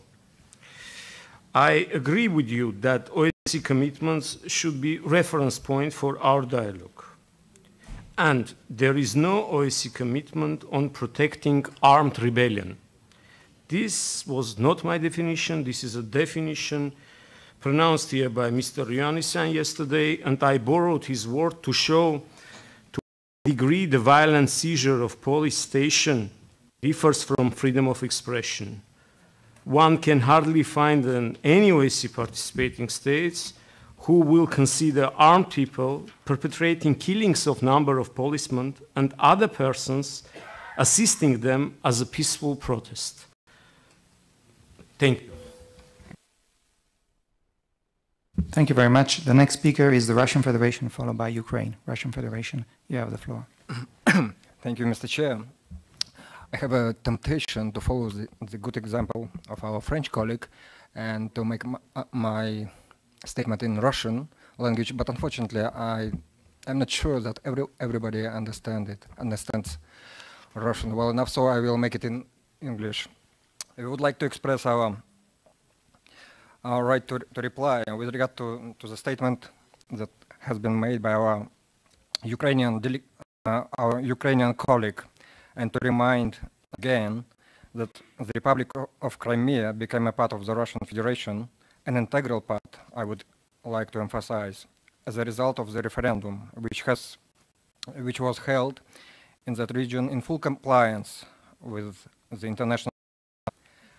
As for the statements made today by some introducers sitting at the same table in front of us, who speculated on the issue of so-called authoritarian regime in my country, I would like to express our strong disappointment with regard to those statements, which, in our opinion, might undermine and question credibility and impartiality of the introducers and of those who invite them to take the floor. Thank you.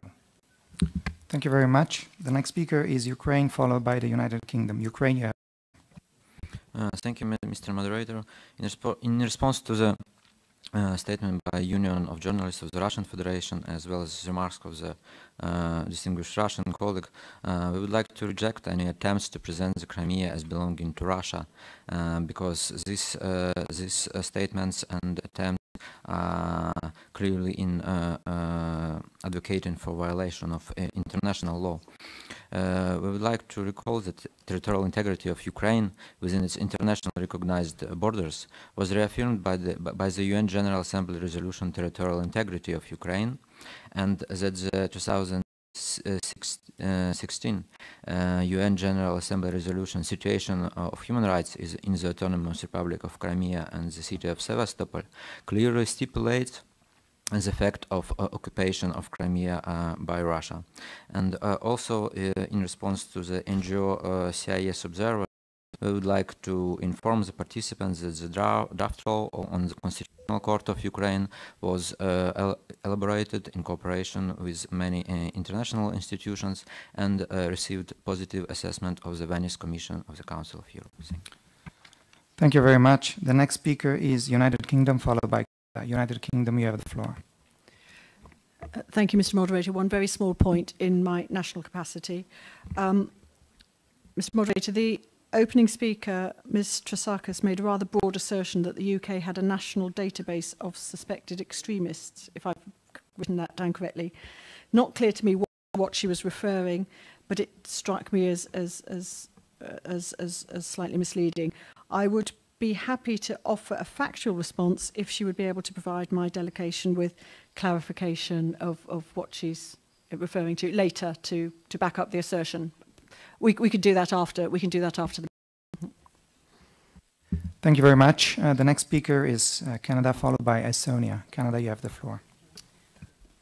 Thank you, Mr. Moderator. And just in following up the last intervention by the Russian Federation, I would like to repeat Canada's known position that we have not and will not recognize the annexation, the illegal annexation of Crimea from Ukraine by the Russian Federation. And we do continue to call on the Russian Federation to return Crimea to Ukraine, and so that Ukraine can have its entire territorial integrity respected and its sovereignty respected as well. Thank you. Thank you very much. Now the floor goes to Estonia as the last speaker. Thank you. Yes, thank you, Mr. Moderator. I would like to respond to the Russian delegation and point out again the position of the EU, that we reiterate our strong condemnation of the illegal annexation of Sevastopol to the Russian Federation, and we will not recognize it. Thank you. Thank you very much. This was the final right of reply intervention.